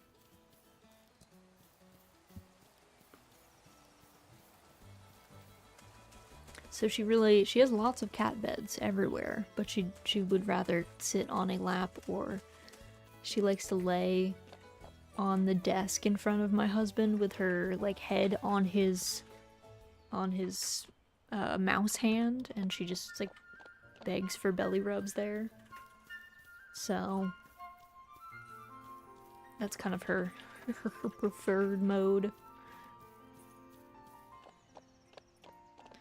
Oh my god. Sam got hit by Automod for saying little pickle. I don't even know why. Well, I do know why. That's probably banned, but that's very silly. That's a little much. Automod, calm down. New project then Raz, build a little pickle cave using old clothes with some old pillows. She would probably still just be like, nope, I'm coming to your lap. I'd rather do that. What do you think? What do you think? You're a little lap lady. You are. You're a little spoiled lap lady.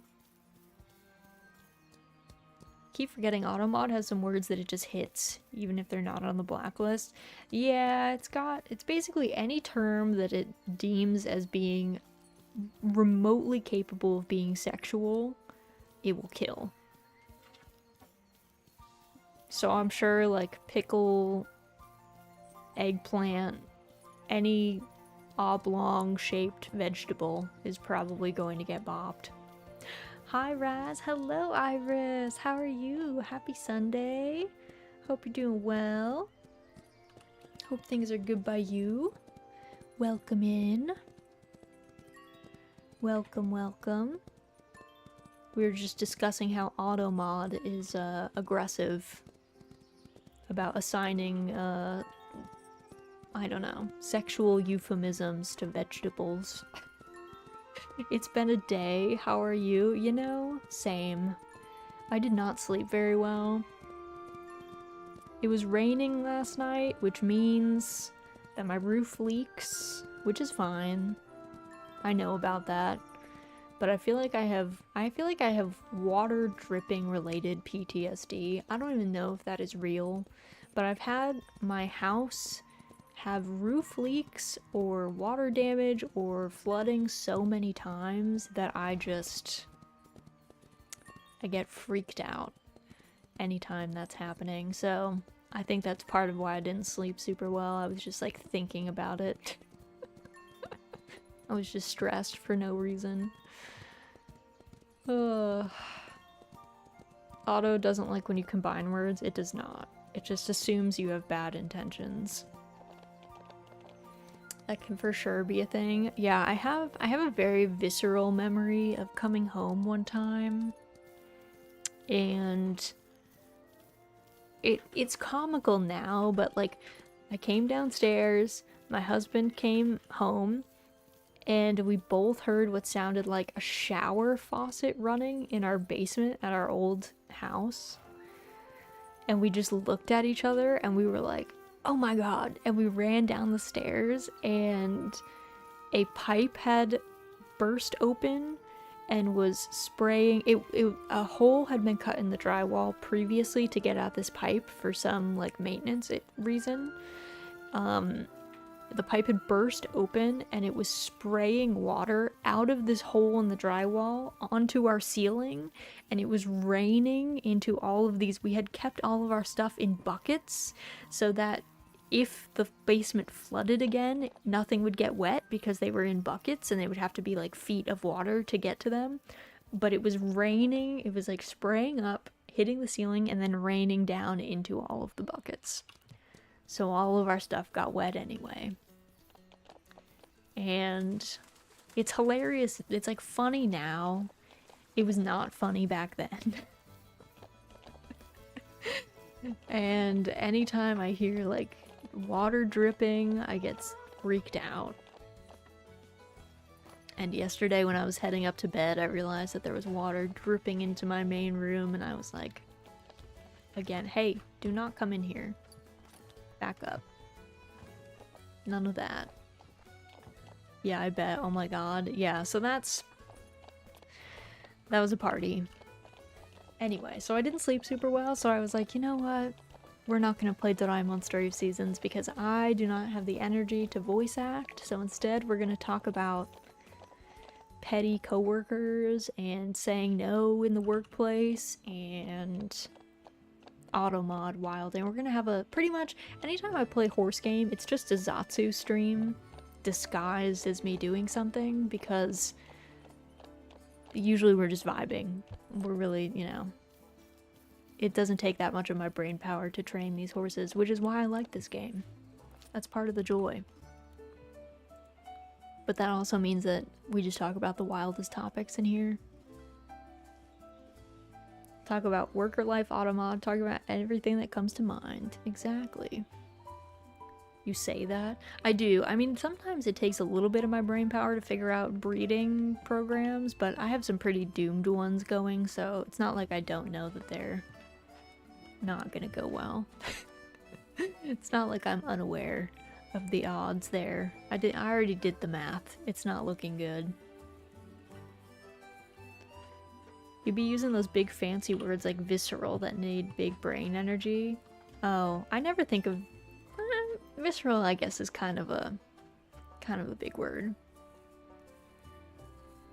I try to use some of those. You know, there we have a lot of words in English. We should make use of them because there's some good words that are very specific and they apply to very particular instances. They're handy to know. You know what? Actually, should I go? Is this ill-advised? I mean, it's definitely ill-advised. Let me go. I want to check out some of the stuff we can buy. I want to go shopping. Let's go shopping. I don't know if I want to buy a new horse or if I want to go buy tack, or we might be able to buy some upgrades too.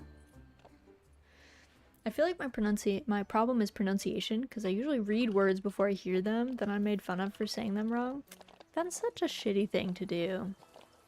I'm just gonna be honest, fam. Don't make fun of people for mispronouncing words. The fact that they're trying to use the cooler word should be applauded.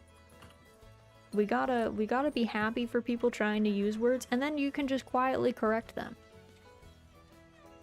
If it's that big a deal. Oh, sorry, Pickles. I just punched you in the back. Are you okay? I'm sorry. Are you okay? Yeah. You're okay. I gesture with my hands a lot. Yeah, don't do that. Let people try to say words and say them wrong. And then you can quietly correct them if it's that far off.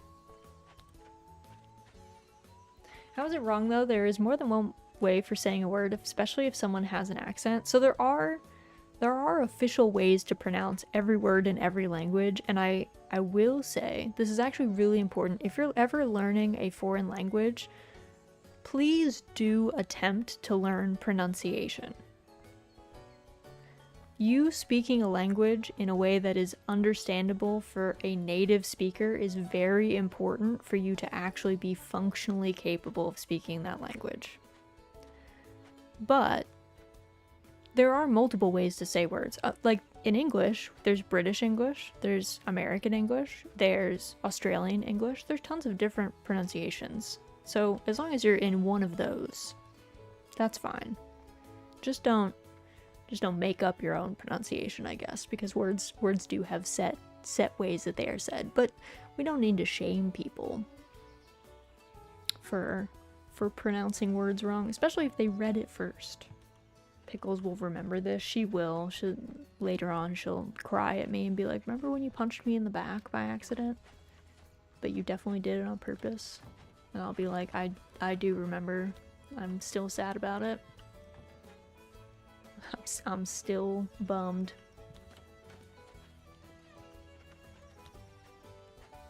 There are a lot of French names in my town. None of them have a resemblance to their original pronunciation. Place names and people's names get weird, because a lot of place names and people's names change because people mispronounce it and then it becomes a thing. So those are a little bit funky. Like, you know, there's like the, what is it, the seltzer brand, LaCroix. So like, instead of La Croix, so like, you know, people pronounce things their own way. And there's also dialectic differences, so you may think that it's correct in one language, but it's actually in a different dialect. But yeah, place names and people's names, like, when a person tells you their name, that's how it's pronounced. It's their name. Just like a person's town or the street that they live on, like that's theirs. They can say it however they like. Even if it comes from something else. The one situation where it gets a little weird is indigenous names for streets and towns and stuff, which are mispronounced, but because the people never took the time to learn how to pronounce it, that gets a little bit tricky.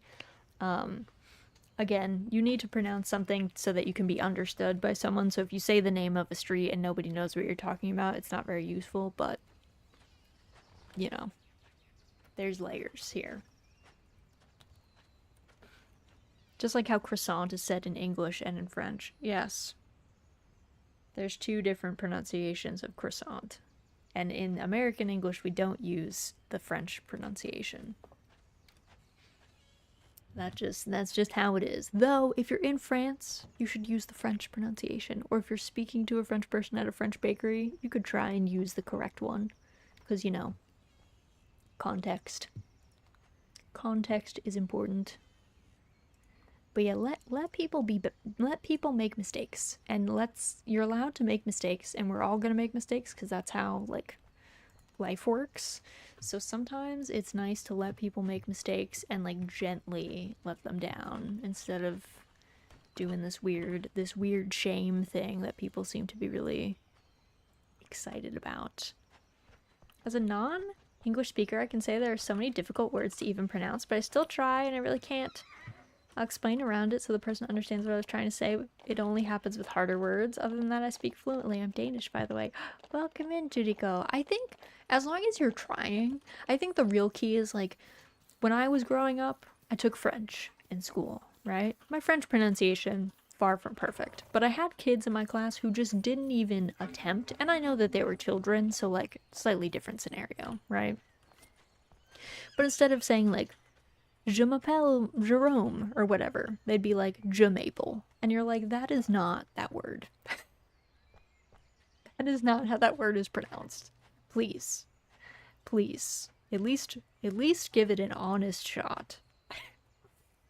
But I think, like, difficult words, there's lots of words in different languages that, like, certain consonants are really difficult to pronounce. Like, certain sounds just don't exist across different languages, and they're super tricky, and they're really hard to say. And like French has a lot of those. A lot of those R's can be really difficult. Like, as an English speaker, we don't have that sound, really.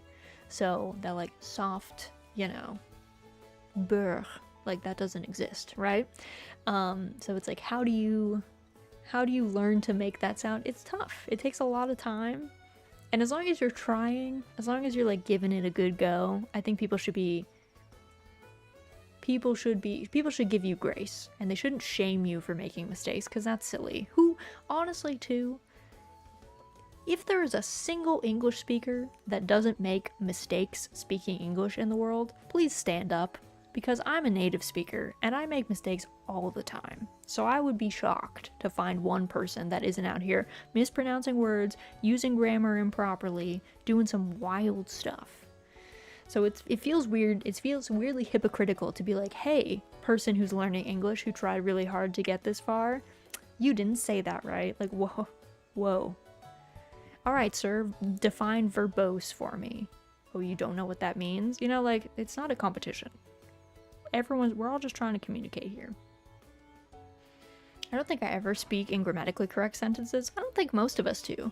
Colloquially, there's a lot of ways that we say things colloquially in English that are not grammatically correct, but they, like, make sense to us because that's just how we use the language. It's not correct, but it's how we use it. Like, we have a lot of conjunctions that are like that too. So, like, I don't know. If you run into people that really give you a hard time for mispronouncing words, for having an accent, those people are not nice people. They've got other things going on, so I would just be like, ew, don't talk to me. Sir, go to therapy. Don't talk to other people until you fix yourself. Okay? Because it's not a competition. It's not a big deal. People are allowed to, we're human. Part of, like, the biggest part of being human is that we make mistakes infinitely. We basically don't stop. We are born, and then we make mistakes. Our whole life. That's kind of how the brain works. We need to, like, make mistakes in order to learn. Otherwise, we would be born, like, knowing how to do things. Like a little baby giraffe knows how to do stuff, you know? Honestly, baby giraffes probably make less mistakes. But a baby giraffe probably can't learn how to speak English or Danish. So, you know, that is the curse and the pro of having the human brain. It's designed to just make a lot of mistakes. And that's okay. No big deal. As long as someone's giving it a good shot, I'm here for them. If you're trying to use cool words, if you're trying to use complex words, I'm so happy that you're trying, and that you found a cool word in a book that you're attempting to use. That's great. That's amazing. If you're speaking another language, incredible. Literally incredible. People who are multilingual, actually killers. If you can speak more than one language and you can be understood by people, and you're out here, like, typing in Twitch chat or whatever, that's insane. I'm, like, functionally illiterate in 3 languages, you know, like. So, I'm in awe.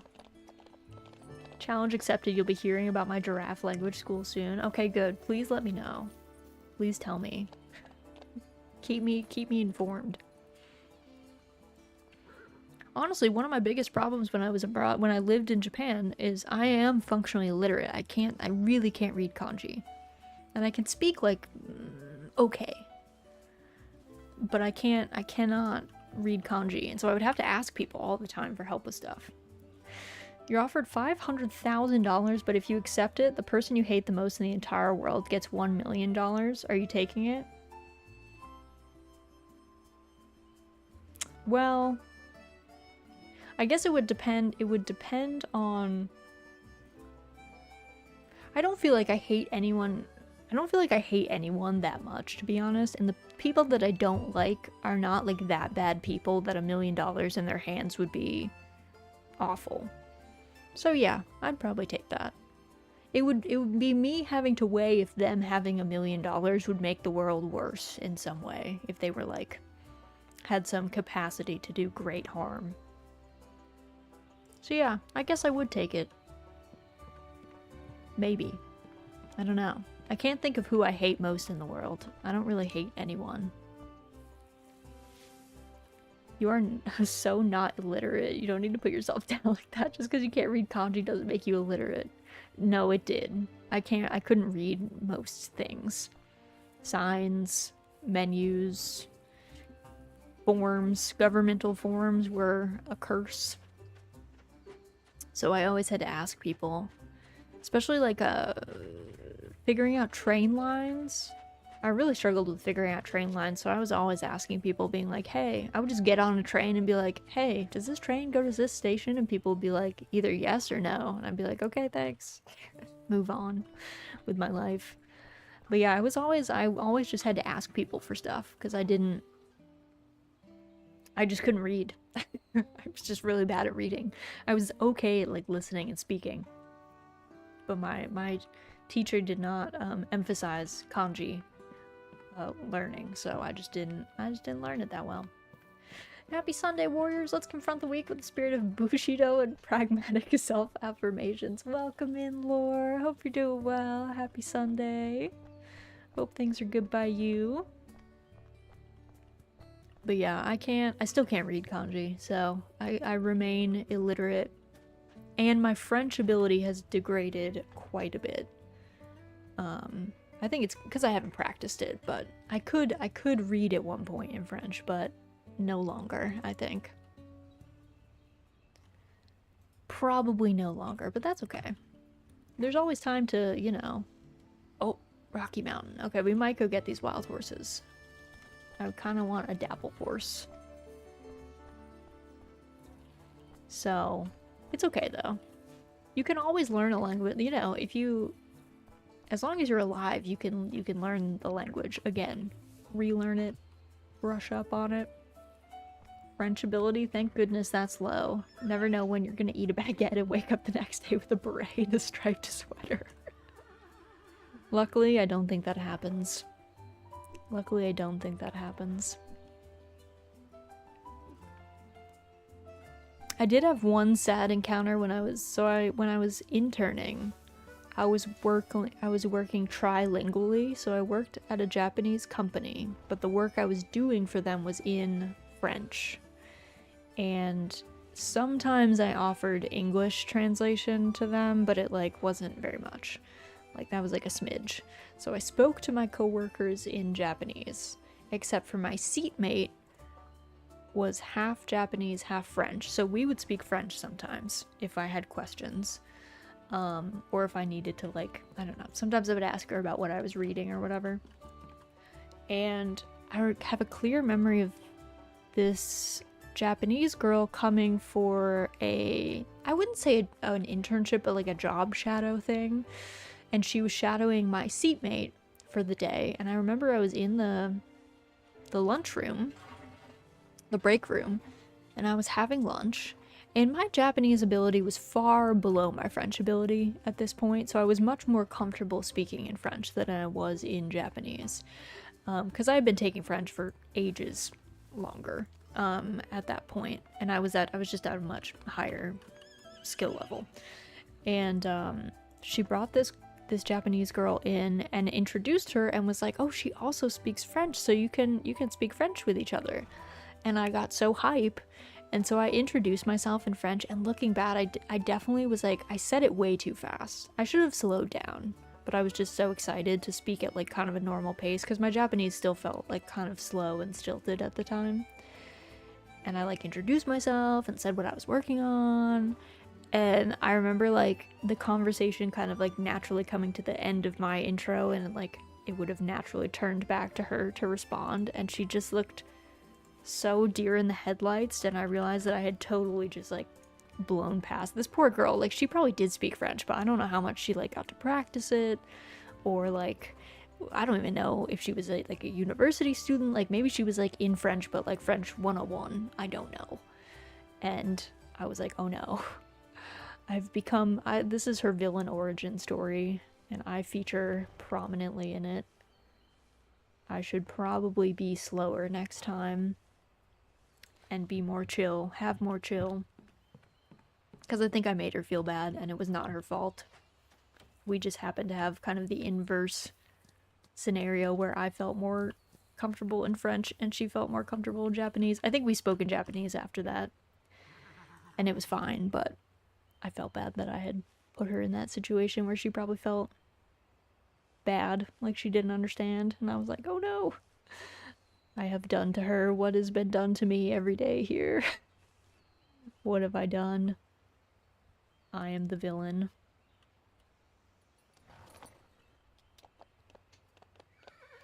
I felt so bad after. Yeah, you always are like, oh no, what have I done? I've made a mistake. I think I apologized in Japanese. I was like, I'm so sorry. I definitely spoke too fast. She was like, it's fine. And I was like, it's not fine. I could tell. I could tell it's not fine. I'm sorry. I will take responsibility for your villain arc. This is a canon event.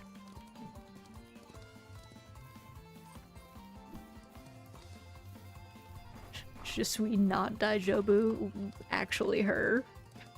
I was like, oh no. What have I done? What has happened?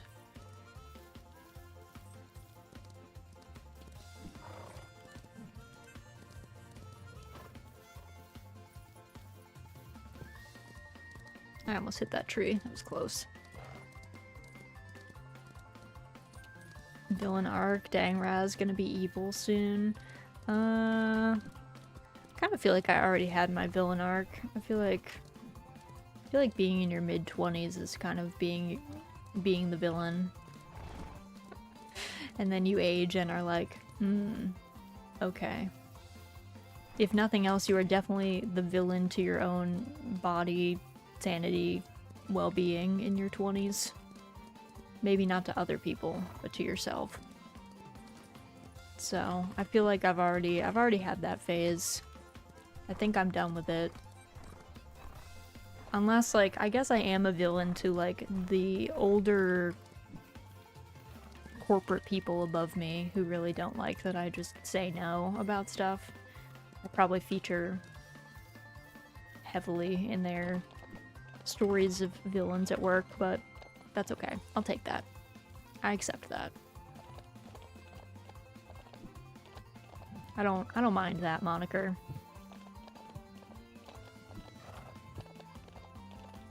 That is the anti-hero arc then. Maybe true. Alright, we're gonna have a new foal born tomorrow. That's exciting. We get to see if one of my breeding programs worked, which it probably won't, because it's pretty doomed, but you know, we'll give it a good shot. I think we should go to the mountain and see about getting a dapple horse, though. I think we want a dapple mare. But we'll see. We'll see what's there. I want to do Rivershine Town, beginner race. beginner race quick.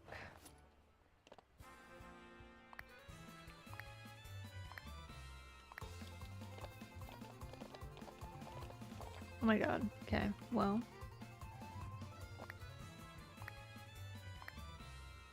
That was odd.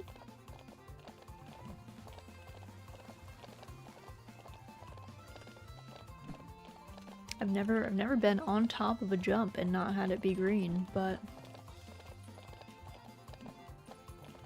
and not have it like stop you, I guess. Yeah, like do that.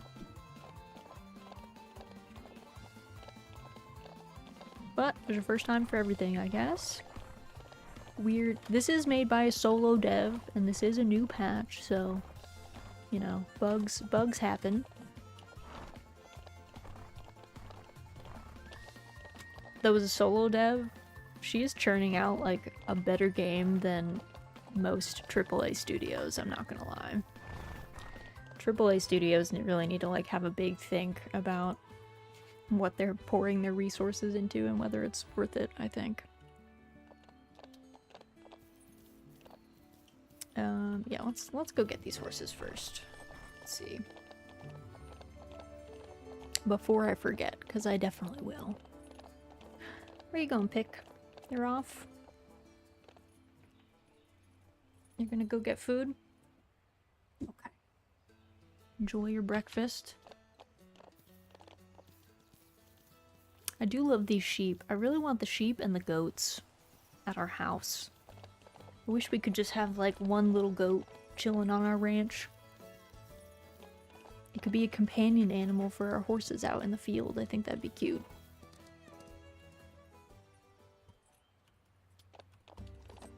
Alright, where are these horses? Okay, they are up there. I guess the easiest way to get over there is this way. Go towards the training arena and then just go past it.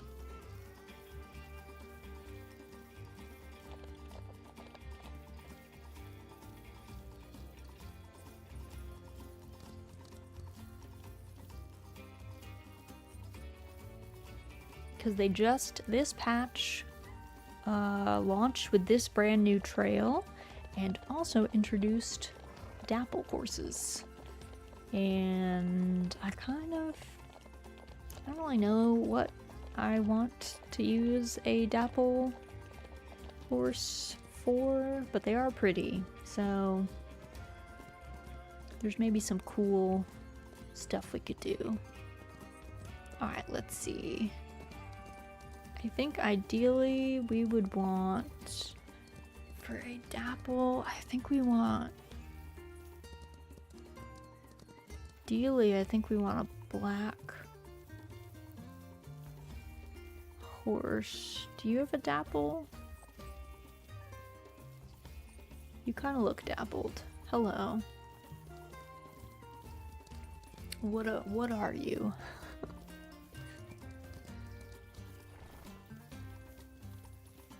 Let's see. We have to herd them to the wild horse pen and not get them stuck on any trees, because I've done that before. Okay. There's the opening. Please go into the pen. Let me see if there's any others over there. I don't think I saw any others that were... Because I was thinking we could maybe do a chocolate palomino dapple would be really pretty. But I think chocolate palomino is a black coat with a cream jean. So it would be best if we had another black coat. But I don't think any of these are black. They all look like chestnuts. I've seen a lot of chestnut dapples, actually.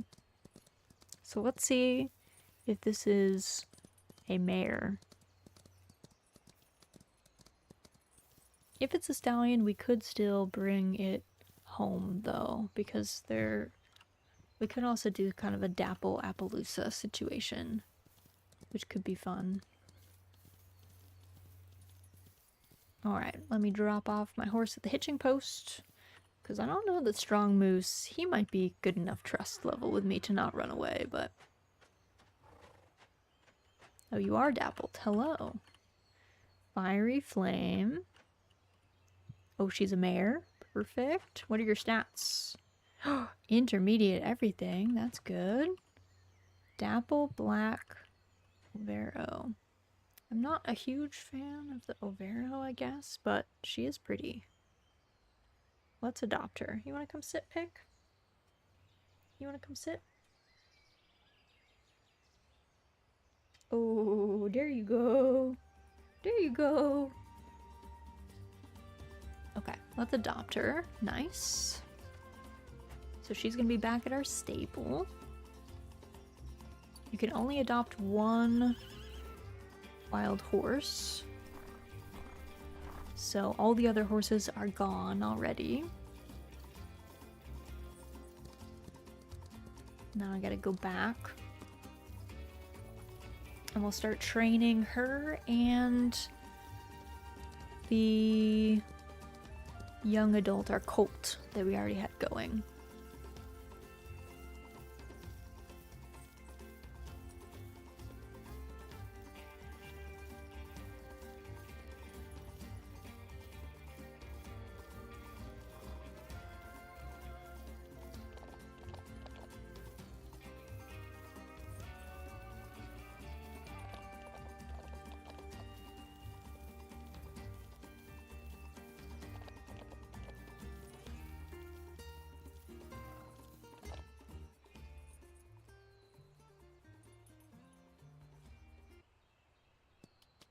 Alright.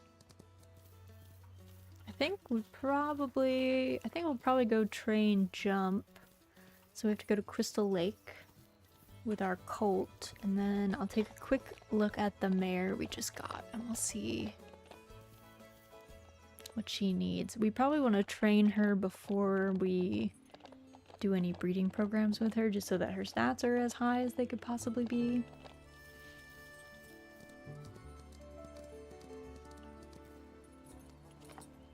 Okay, let's give this boy brushing. He did a good job. And he always looks grungy. Because he has so much white on him, he shows dirt easily. Okay. Let's check on her first, really quick. Let's see. Let's put some sand down. And give you some hay. Your stats, 48, 33, 41, 28. Okay, 33 is pretty rough, and the 28 is pretty rough. But these are fairly close to 50%, which is nice. Okay. And you, friend... Well, maybe we do endurance first. Yeah, let's go do endurance. And then I guess maybe we'll do flexibility is that girl's lowest stat, so maybe we'll do flexibility first with her.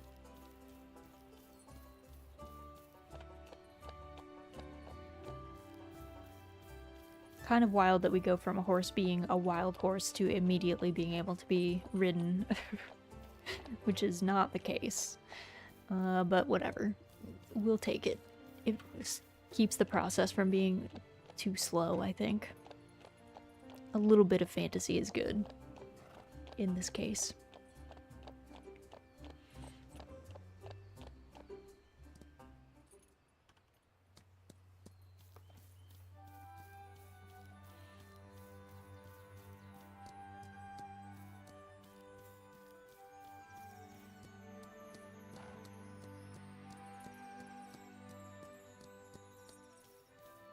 And then we should have a new foal tomorrow, and I'm not sure when our Appaloosa Wispy Mouse is probably gonna grow up fairly soon. I'm not sure when that'll be though.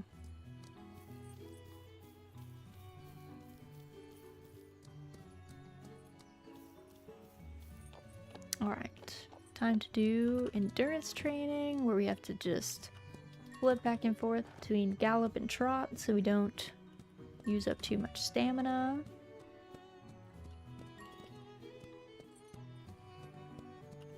And so that we don't get extra points in speed by just cantering around everywhere.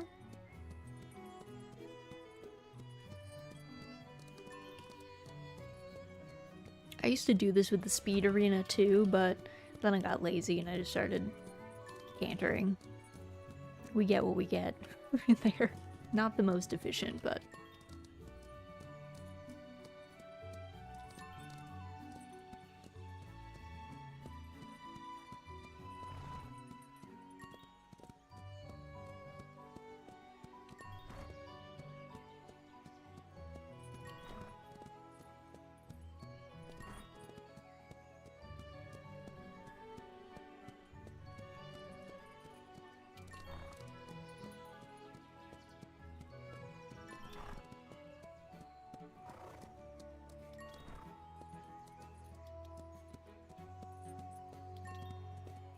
Okay, nice.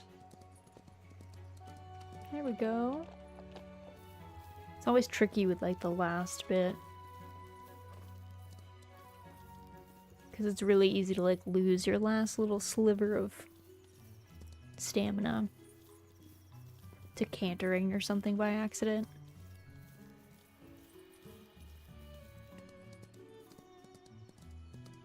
Probably need to do a foraging trip at some point to go forage for like corn and all of the grains, alfalfa hay and stuff. I have not been out in a while to do that.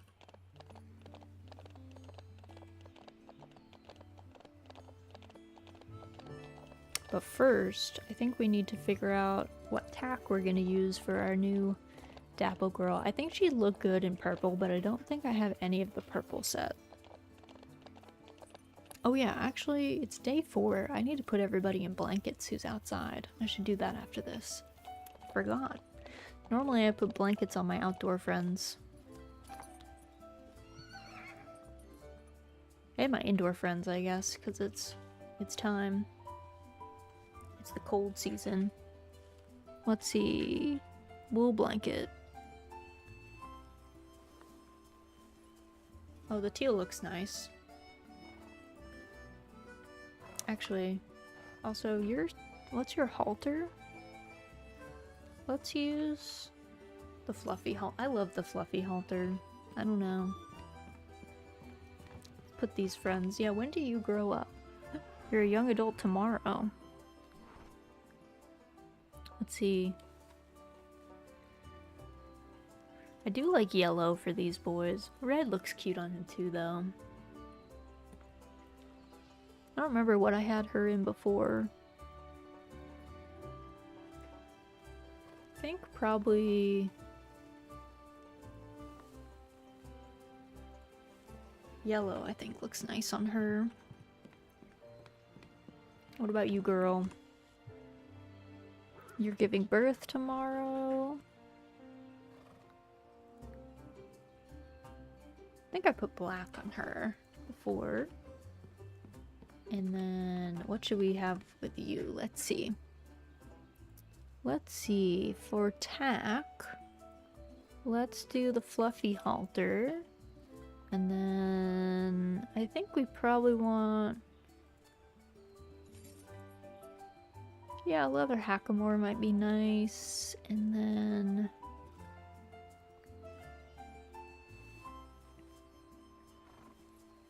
oh, she could look nice with the red. Halter, barely even know. Bonk. None of that. None of that foolishness. Actually, is that gonna... actually, no, I need a dark color saddle. Oh, that looks cute. I like that. Do we have a red breast collar? We have a black one. We could do that. Do I have polo wraps in that color, though? I don't.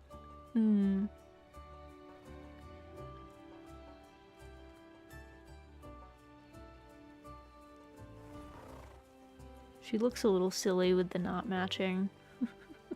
Like, I feel like with the yellow, well, maybe she looks fine. We could do leather boots. That could be cute. And then a tail bow. Oh, I don't have the red one. That would look cute. Okay, we'll do no accessories. And then wool blanket. Maybe she'll get red. There we go. And now what about our outside friends? Outside friends. Oh my god, you need to be brushed. I can tell you are dusty. You are very dirty. Fluffy pancake.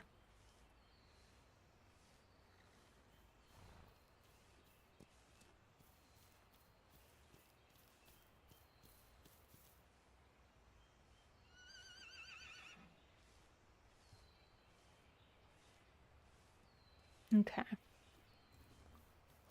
Very long. And then let's see. Wool blanket. I think he'd look nice in blue. This girl I think I normally put in like yellow is normally her color. And don't remember what I put this boy in. Hey Moose. Let's see. What did we have you in before? Oh, this looks nice. The teal. You look fancy.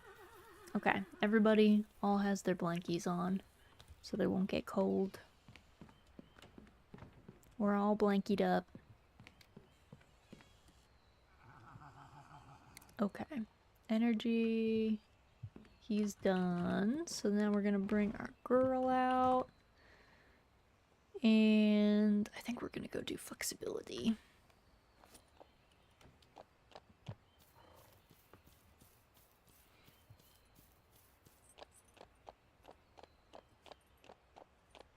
I just realized that she is Overo and so is my stallion, so I think they're going to be guaranteed to have Overo children, which I'm not sure if I like any of the patterns.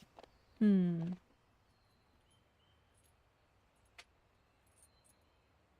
I don't think I have a cream jean stallion.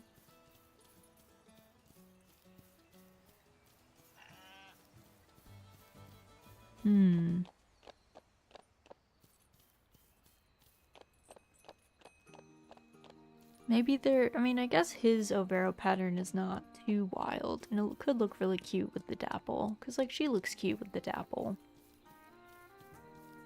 We'll see. We'll see what kind of foals we get out of them.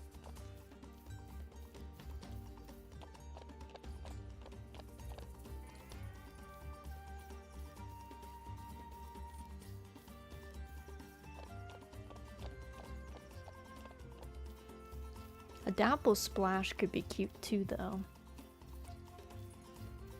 And I do have a splash stallion. I'll have to do some thinking. I will have to think on what colors, what coat colors and patterns would match best.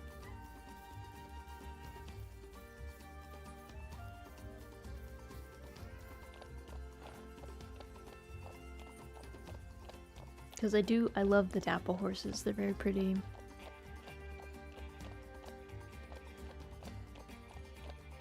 I'll keep my eye out though, if there's a dapple stallion I might grab him. Because I do think a dapple Appaloosa would be fun.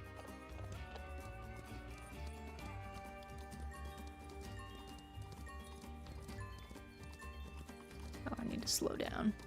I didn't realize I was cantering, going, I was like, wow, I'm going really fast. Going wild here. The answer was, well, yes.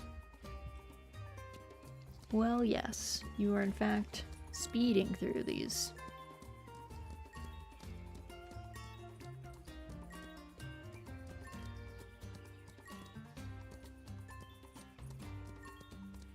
Alright, she's good for today.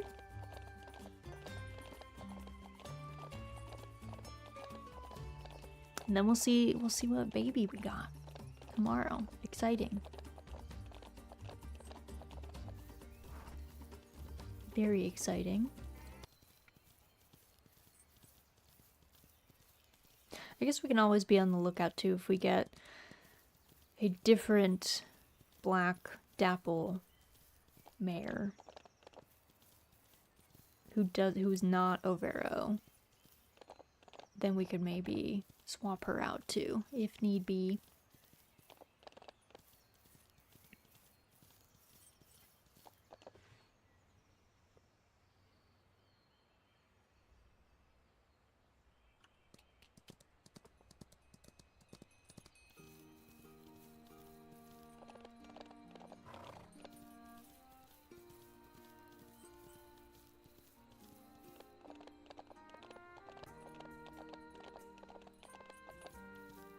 Okay. Gotta make sure I put her in the barn so I don't forget and actually make her drop training points. Because I have done that before. Like, accidentally put a horse out in the field and been like, oops. That is not where you're supposed to be.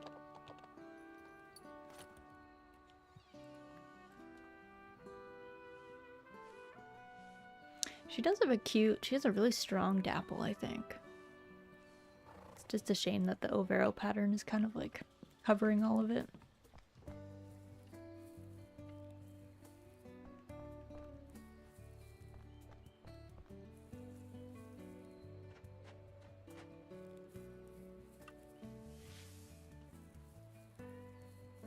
Alright, let me go check my pear tree. It's kind of a shame we were getting 2 apples per day out of the pear tree, but out of the apple tree. We only seem to get 1 pear. It's kind of a bummer. Because apples you can find on the ground out in the wild, but I don't think there's pear trees out in the wild. Or if there are, I have not come across any.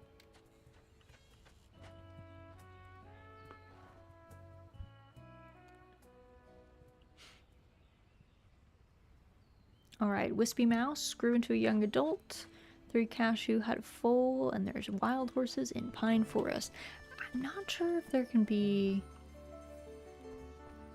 dapple horses. I don't think there can be dapple horses in Pine Forest. I think a dapple can only be in our one spot.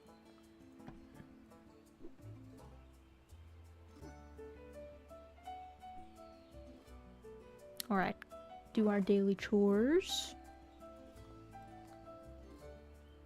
Brush, brush, brush, brush. Make sure everyone's clean. At least to start the day. You know? You gotta get the day off to a good start. Cutie. Not what we wanted, but still cute.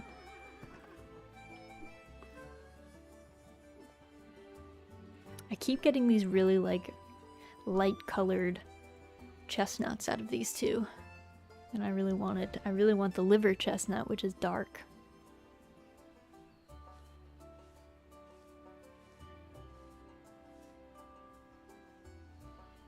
Alright, there's that. Cute. Light chestnut Tobiano. Not what we want, but Fluffy Mouse is a cute bean. She's upset that I am brushing her. Time to get a darker horsey maybe? Is that possible? So unfortunately the way the breeding works is, so both of the parents are the correct color. They're both chestnuts, but their children can be any of the chestnut colors. And if I was like using if I grabbed like a black horse, then it would be 50-50 between all the chestnut colors and all the black variations. So you're better off having both parents be the same color if that's what you want, but it's still a toss-up on which of the like variations of the color it'll be. So like they had this child, this is one of their children as well, who is a dark chestnut but not a liver chestnut, and they're a splash but they're not the correct splash pattern. So it is kind of a doomed breeding program, but that's okay. I've accepted it.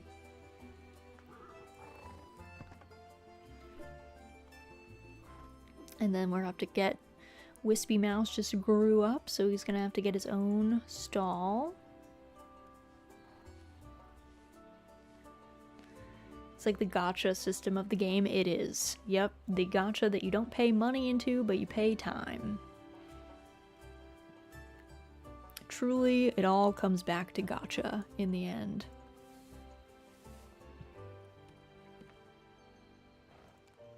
Alright, Wispy Mouse is in a stall. We're gonna put sand in here. Give him a nice soft brush. Time is money, friend. Exactly. The goblins were right.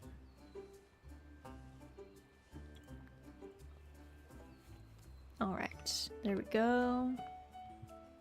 So, for training purposes, how close are you to being done? 28%. We should go train Jump. Wispy be sporting them spots. Yes, Wispy is what's called a leopard Appaloosa. Appaloosa have those spot markings on them, and leopard Appaloosa is where they've got just like, they're mostly white and the little spots are of their like coat color all over. And there's different variations of leopard Appaloosa. There's a lot more spots. He has like a less spotted version. But he's very cute. I kind of love leopard Appaloosas. I don't know that I'm gonna keep him, but he is a cutie. He does look nice. I've always loved Appaloosas. They are a fun coat variation. They're a fun breed. Same with paints. I've always loved paint horses too. I just like how splotchy they are. Then we keep him. We don't have a lot of space, so we'll have to see. He's not quite the combo that we wanted, but we might keep him.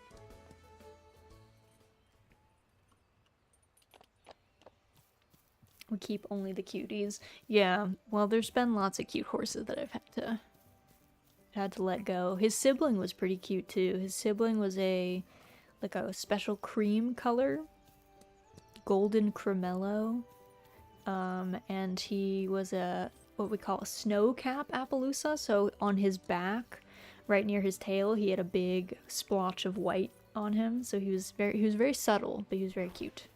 And he had really good stats. He was 100% across the board. A very fancy bean.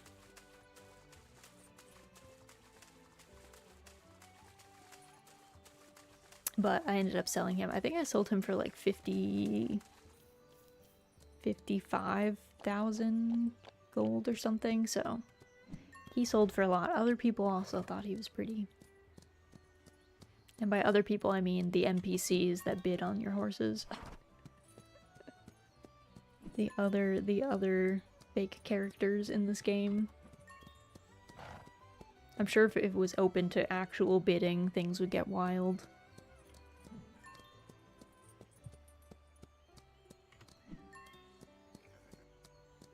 If there was online trading, I think this game would turn out to be a wheeling and dealing gacha mess. So it's probably best that you can only sell to the non-real people.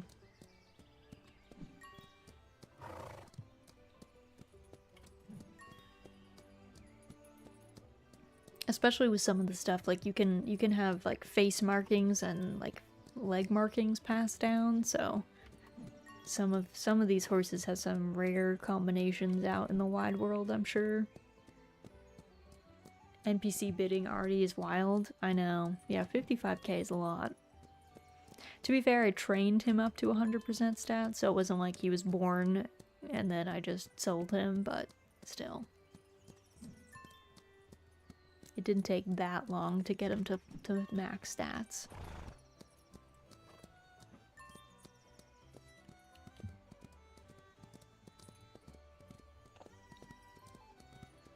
Can't upgrade the stall for bigger capacity. Sadly, I am already at the max barn level, and I have one more upgrade for the retirement pasture, because you can retire horses and then you can unretire them, so like you can technically have a max number of stalls available plus horses in the retirement pasture. However, the next upgrade, the last upgrade for the retirement pasture costs like 400,000 or something. So it's gonna be a while because I have other things to spend money on. I have other stuff to pay for. I will pay for it eventually, but for now, no. Time to sell more cute horses, exactly. Do more competitions, sell more cute horses. That's the plan right now. Probably selling off this horse, actually. Soft Pancake will probably be the next one sold. Probably in a couple days. He'll be all set. Ready to go. At least trained up as much as is possible. That sweet 100k for Pancake. Pancake doesn't have as good stats, so Pancake is probably gonna make us like 30k or something. Pancake does not have the capacity to be 100% horse, so he will fetch less. That's okay though. Let's see. Let's also Colossal Jade.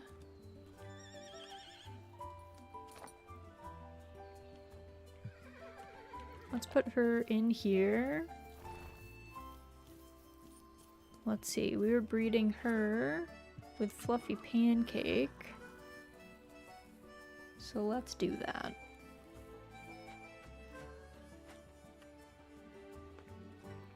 Yeah, these two. Because I'm trying to get his color. I want Chocolate Palomino with her spots. Is what I would like. So we'll see. They haven't done it yet. But maybe someday.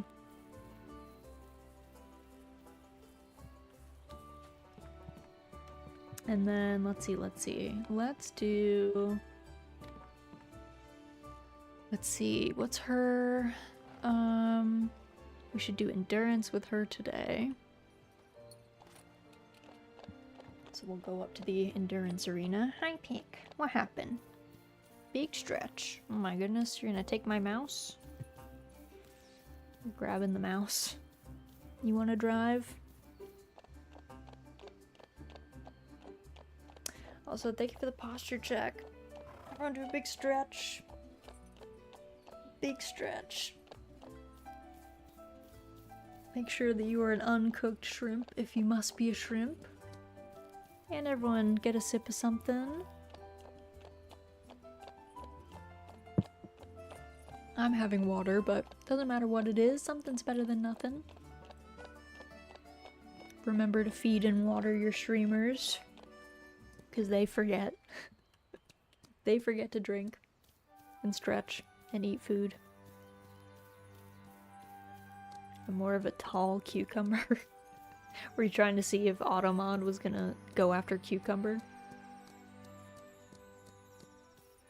We might have already let the weird Cucumber combos through before. They sure do. Yeah, it's hard to remember to eat food or drink or stretch when you're like getting into a game, so I personally keep the hydrate redeems and stuff on just so that hopefully someone reminds me at some point.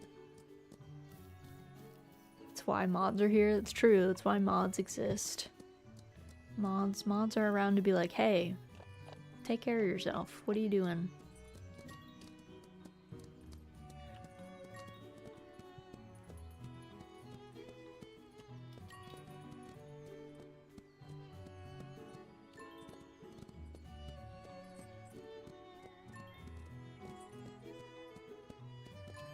We take care of the streamer since they so forgetful. I know.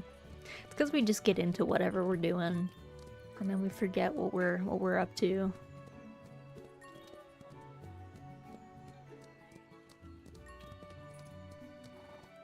Because it's like, I don't know about anyone else, but I don't really get thirsty until it's like too late. Like if I'm thirsty, I'm like super dehydrated. So the hydrate redeems are at least like, hey, Raz, your water's right there. Please drink it. Cause yeah, I just don't get thirsty until it's like way too late. I'm like that scene in SpongeBob where he and Patrick are just like a dried up sponge and a dried up starfish on the beach. Like that's me. I got you. Well, thank you. I appreciate it. Appreciate y'all looking out for me. Okay. Horse can't be trained any further. We got her. We'll head back.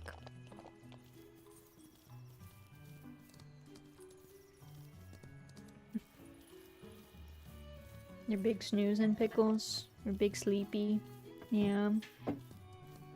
Don't want dried up Raz. It'd be a very interesting sight. I don't think I would look any different because marionettes are not inherently, you know, they're made out of like wood, so they probably don't want to be wet, actually. They probably don't want to have too much moisture, but, you know, the water balloon body puppeteering the puppet needs water.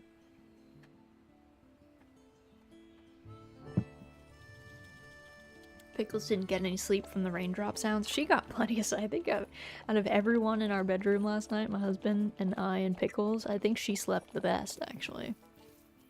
I think she had a great time. She came to me at least twice to get under the blankets, so she was at least making an attempt to sleep. And then this morning she was curled up in her, she makes a fort out of the curtains so that she can look out the window. She like lounges in the sun, laying out the window, looking out the window, but it's kind of nice because she does it in such a way that like she blocks the light with the curtains so that it doesn't come into the room, so only she gets the sun and we don't, which is kind of her. But she was in there making a little fort for herself. Alright, yeah, this boy needs his flexibility trained up quite a bit. So yeah, she was having a blast. So she might be the only well-rested one in the house. I mean, Udon's probably well-rested, our snake. She sleeps pretty good too. She snoozes through the day. She's like, no light for you humans. The royalty only gets light. Exactly. Though we appreciate it because she, you know, goes in her curtain fort at like 6 in the morning. So if we could not have light coming into the bedroom on a Sunday at 6 in the morning, that would be nice. Oh, you are gonna fall, Pickles. Ma'am. Do not fall. I was holding you.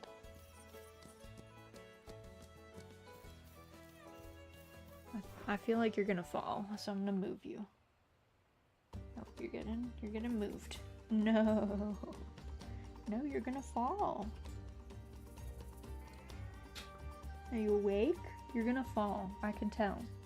You're gonna slip off. And you're gonna fall, and it's gonna be scary. It's gonna be scary. Yeah, she's like laying on like the very outside of my thigh at this point. She is noodled off before. Yeah, she's gonna be real upset. She is gonna be upset when it happens, but she's adamant that she's not gonna fall, so she can do her own thing, I guess. She's gonna blame me for the fall. She does every time. She gets really like betrayed, and it's like, girl, I can't catch you. I tried. I gave it a good go. What do you think, Pick? You're sleepy. You washed your face a little bit, and now it's too much. Time for bed again.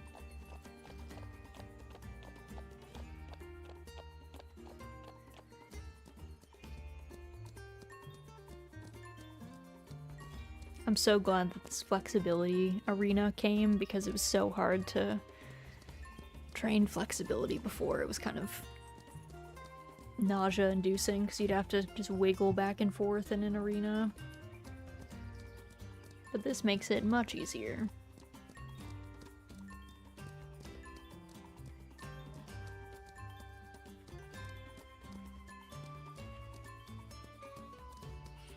Alright. Zigzag movement is training flexibility. Yeah.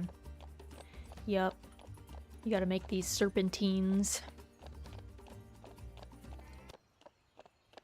There was some way that people were cheesing it. They were running up against like invisible walls and then moving like back and forth like this over and over. But I don't know. That seemed like a lot of effort. I kind of just didn't train flexibility. I just gave up. I was like, well, when the arena comes out, I'll, you know, put points into it, but until then, I just won't. Until then, I'll just hold off.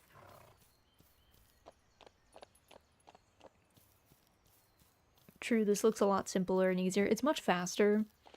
The arenas are meant to, like, be a much speedier way, because you can train speed and endurance and jump and stuff on your own if you prefer.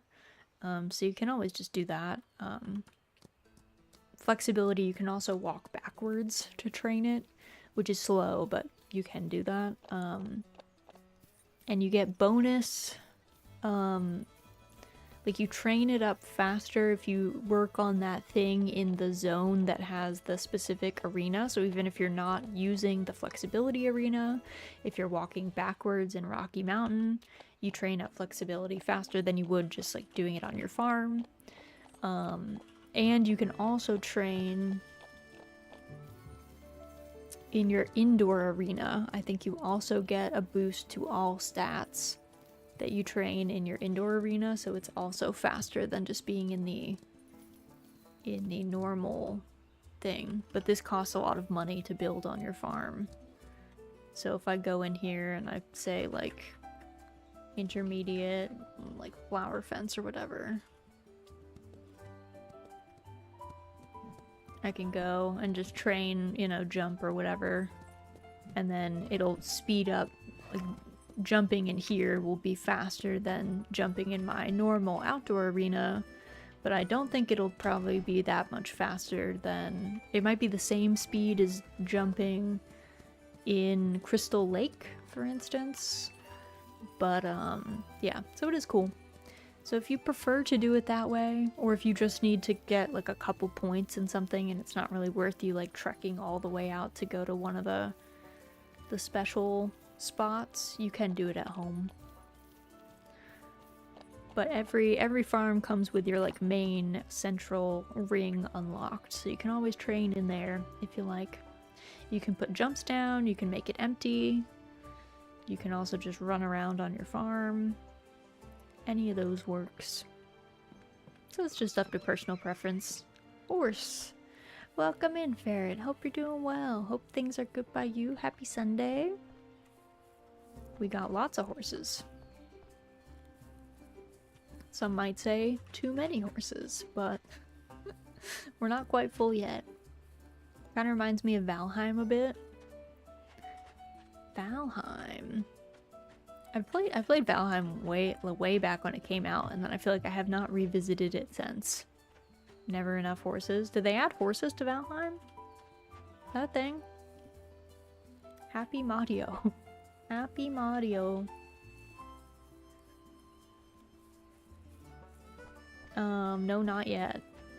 Well, they should. I feel like they should, but maybe that would be too stressful. Maybe your horses would just like die in Valheim, and then it would be really sad. See, we have more horses up here. Bro, don't clip through the fence. We have some more up here. This is my retirement pasture, but I can always get horses out of it. I got cuties. All my cuties live up here. Like, I really like this boy's splash pattern. I think he's so cute. I love him. Every game needs horses. I agree. I think most games would be better off with a horse. They did do a lot of stuff. Always a fun game to play. I do be loving me that farming in there. Yeah, I did do the farming in there. His pattern is nice, right? He has a nice splash pattern. Alright, let's sleep so we can save. They're like, you did a good job. You made no money today. Yeah, well, you know. It's one big bed. I know, it's a pretty good sized bed. We do have like a one-room house situation, but it's homey. It's nice. Alright, let's go ahead and quit, because I don't think we have time to do another day before I gotta do other stuff today. Elite Dangerous with horses piloting the ships. That feels like... I mean, that would definitely be an adventure. A space adventure like no other. You're like, Captain, we're getting really close. Or like, you go into one of the big space stations and they're like, please park at spot 15. And you're like, Captain, they're gonna shoot us if we don't get to our spot. And the horse is like, I don't know what numbers are. So, and I don't have hands. So, I can't land this thing. sorry to tell you. Lethal Company, there are horses outside after 6 p.m. Oh god, they'd be so scary. And Lethal Company horses would really get you. That's for sure. That's for sure. Alright. Let me take a look. See if anyone that we know is around. Doing anything fun. Oh, you know what? I do see some people. A few things. First up, just a reminder. I am on the hunt for mods. If you'd like to be a mod in any of our channels, you are welcome to put yourself forward. Your main qualifications are that you think you are good at mediating issues with people, because that's kind of the main job of a mod. Yeah, just hopefully you like doing that kind of thing. You don't have to have mod experience, but it does help. And you don't have to be a chatter. Obviously, I do tend to have more of a rapport with the chatters, but lurkers are also welcome to put yourself forward if that's something you guys would be interested in. You don't have to mod for Twitch and YouTube and Discord. You can pick which ones you like to put yourself forward for, so just putting that out there. Also, our schedule for next week. Let me grab it. I think I got it in here. I do. Alright. This is going to be our schedule for next week. So we are going to be back on Tuesday playing Sakuna of Rice and Ruin. And on Thursday and Friday, our lunch streams are going to be in Doraemon Story of Seasons Friends of the Great Kingdom. So that'll be fun. And then on Saturday, we're going to be back with Sakuna doing some more rice cultivation. And then on Sunday, we're going to be in Sugar Shack learning to tap trees and make maple syrup and also cook some French-Canadian dishes. It's kind of like Overcooked. We tried to play this in a co-op a long time ago and it would not work in the multiplayer, so I'm gonna give it a go in the single player and see how it is. And this is maple sugaring season. I would say for a lot of places, most places, March and April are kind of the time to tap trees. So yeah, it is the appropriate time of year for all that. Let me take a quick look and see. I do see Sunburb is playing Unicorn Overlord, which could be fun. So let me see what's going on over there, and maybe we'll go see some Unicorn Overlord, which is a brand new game that just launched. Thanks for stream, of course. Alright. He's still working on stuff, so let's go say hi. Here's our raid message. First one is for subscribers. Second one's for everybody else. To the YouTube friends, I do not have a redirect set up, so I'm just gonna let you guys get the stream ending screen. But thanks so much for joining me today. Thanks for hanging out. Thanks for chatting. Thanks for being flexible when I decided that I didn't have the energy for Doraemon today. But per usual, I hope you guys have an excellent rest of your morning, afternoon, or evening, and I hope to see you guys again very, very soon.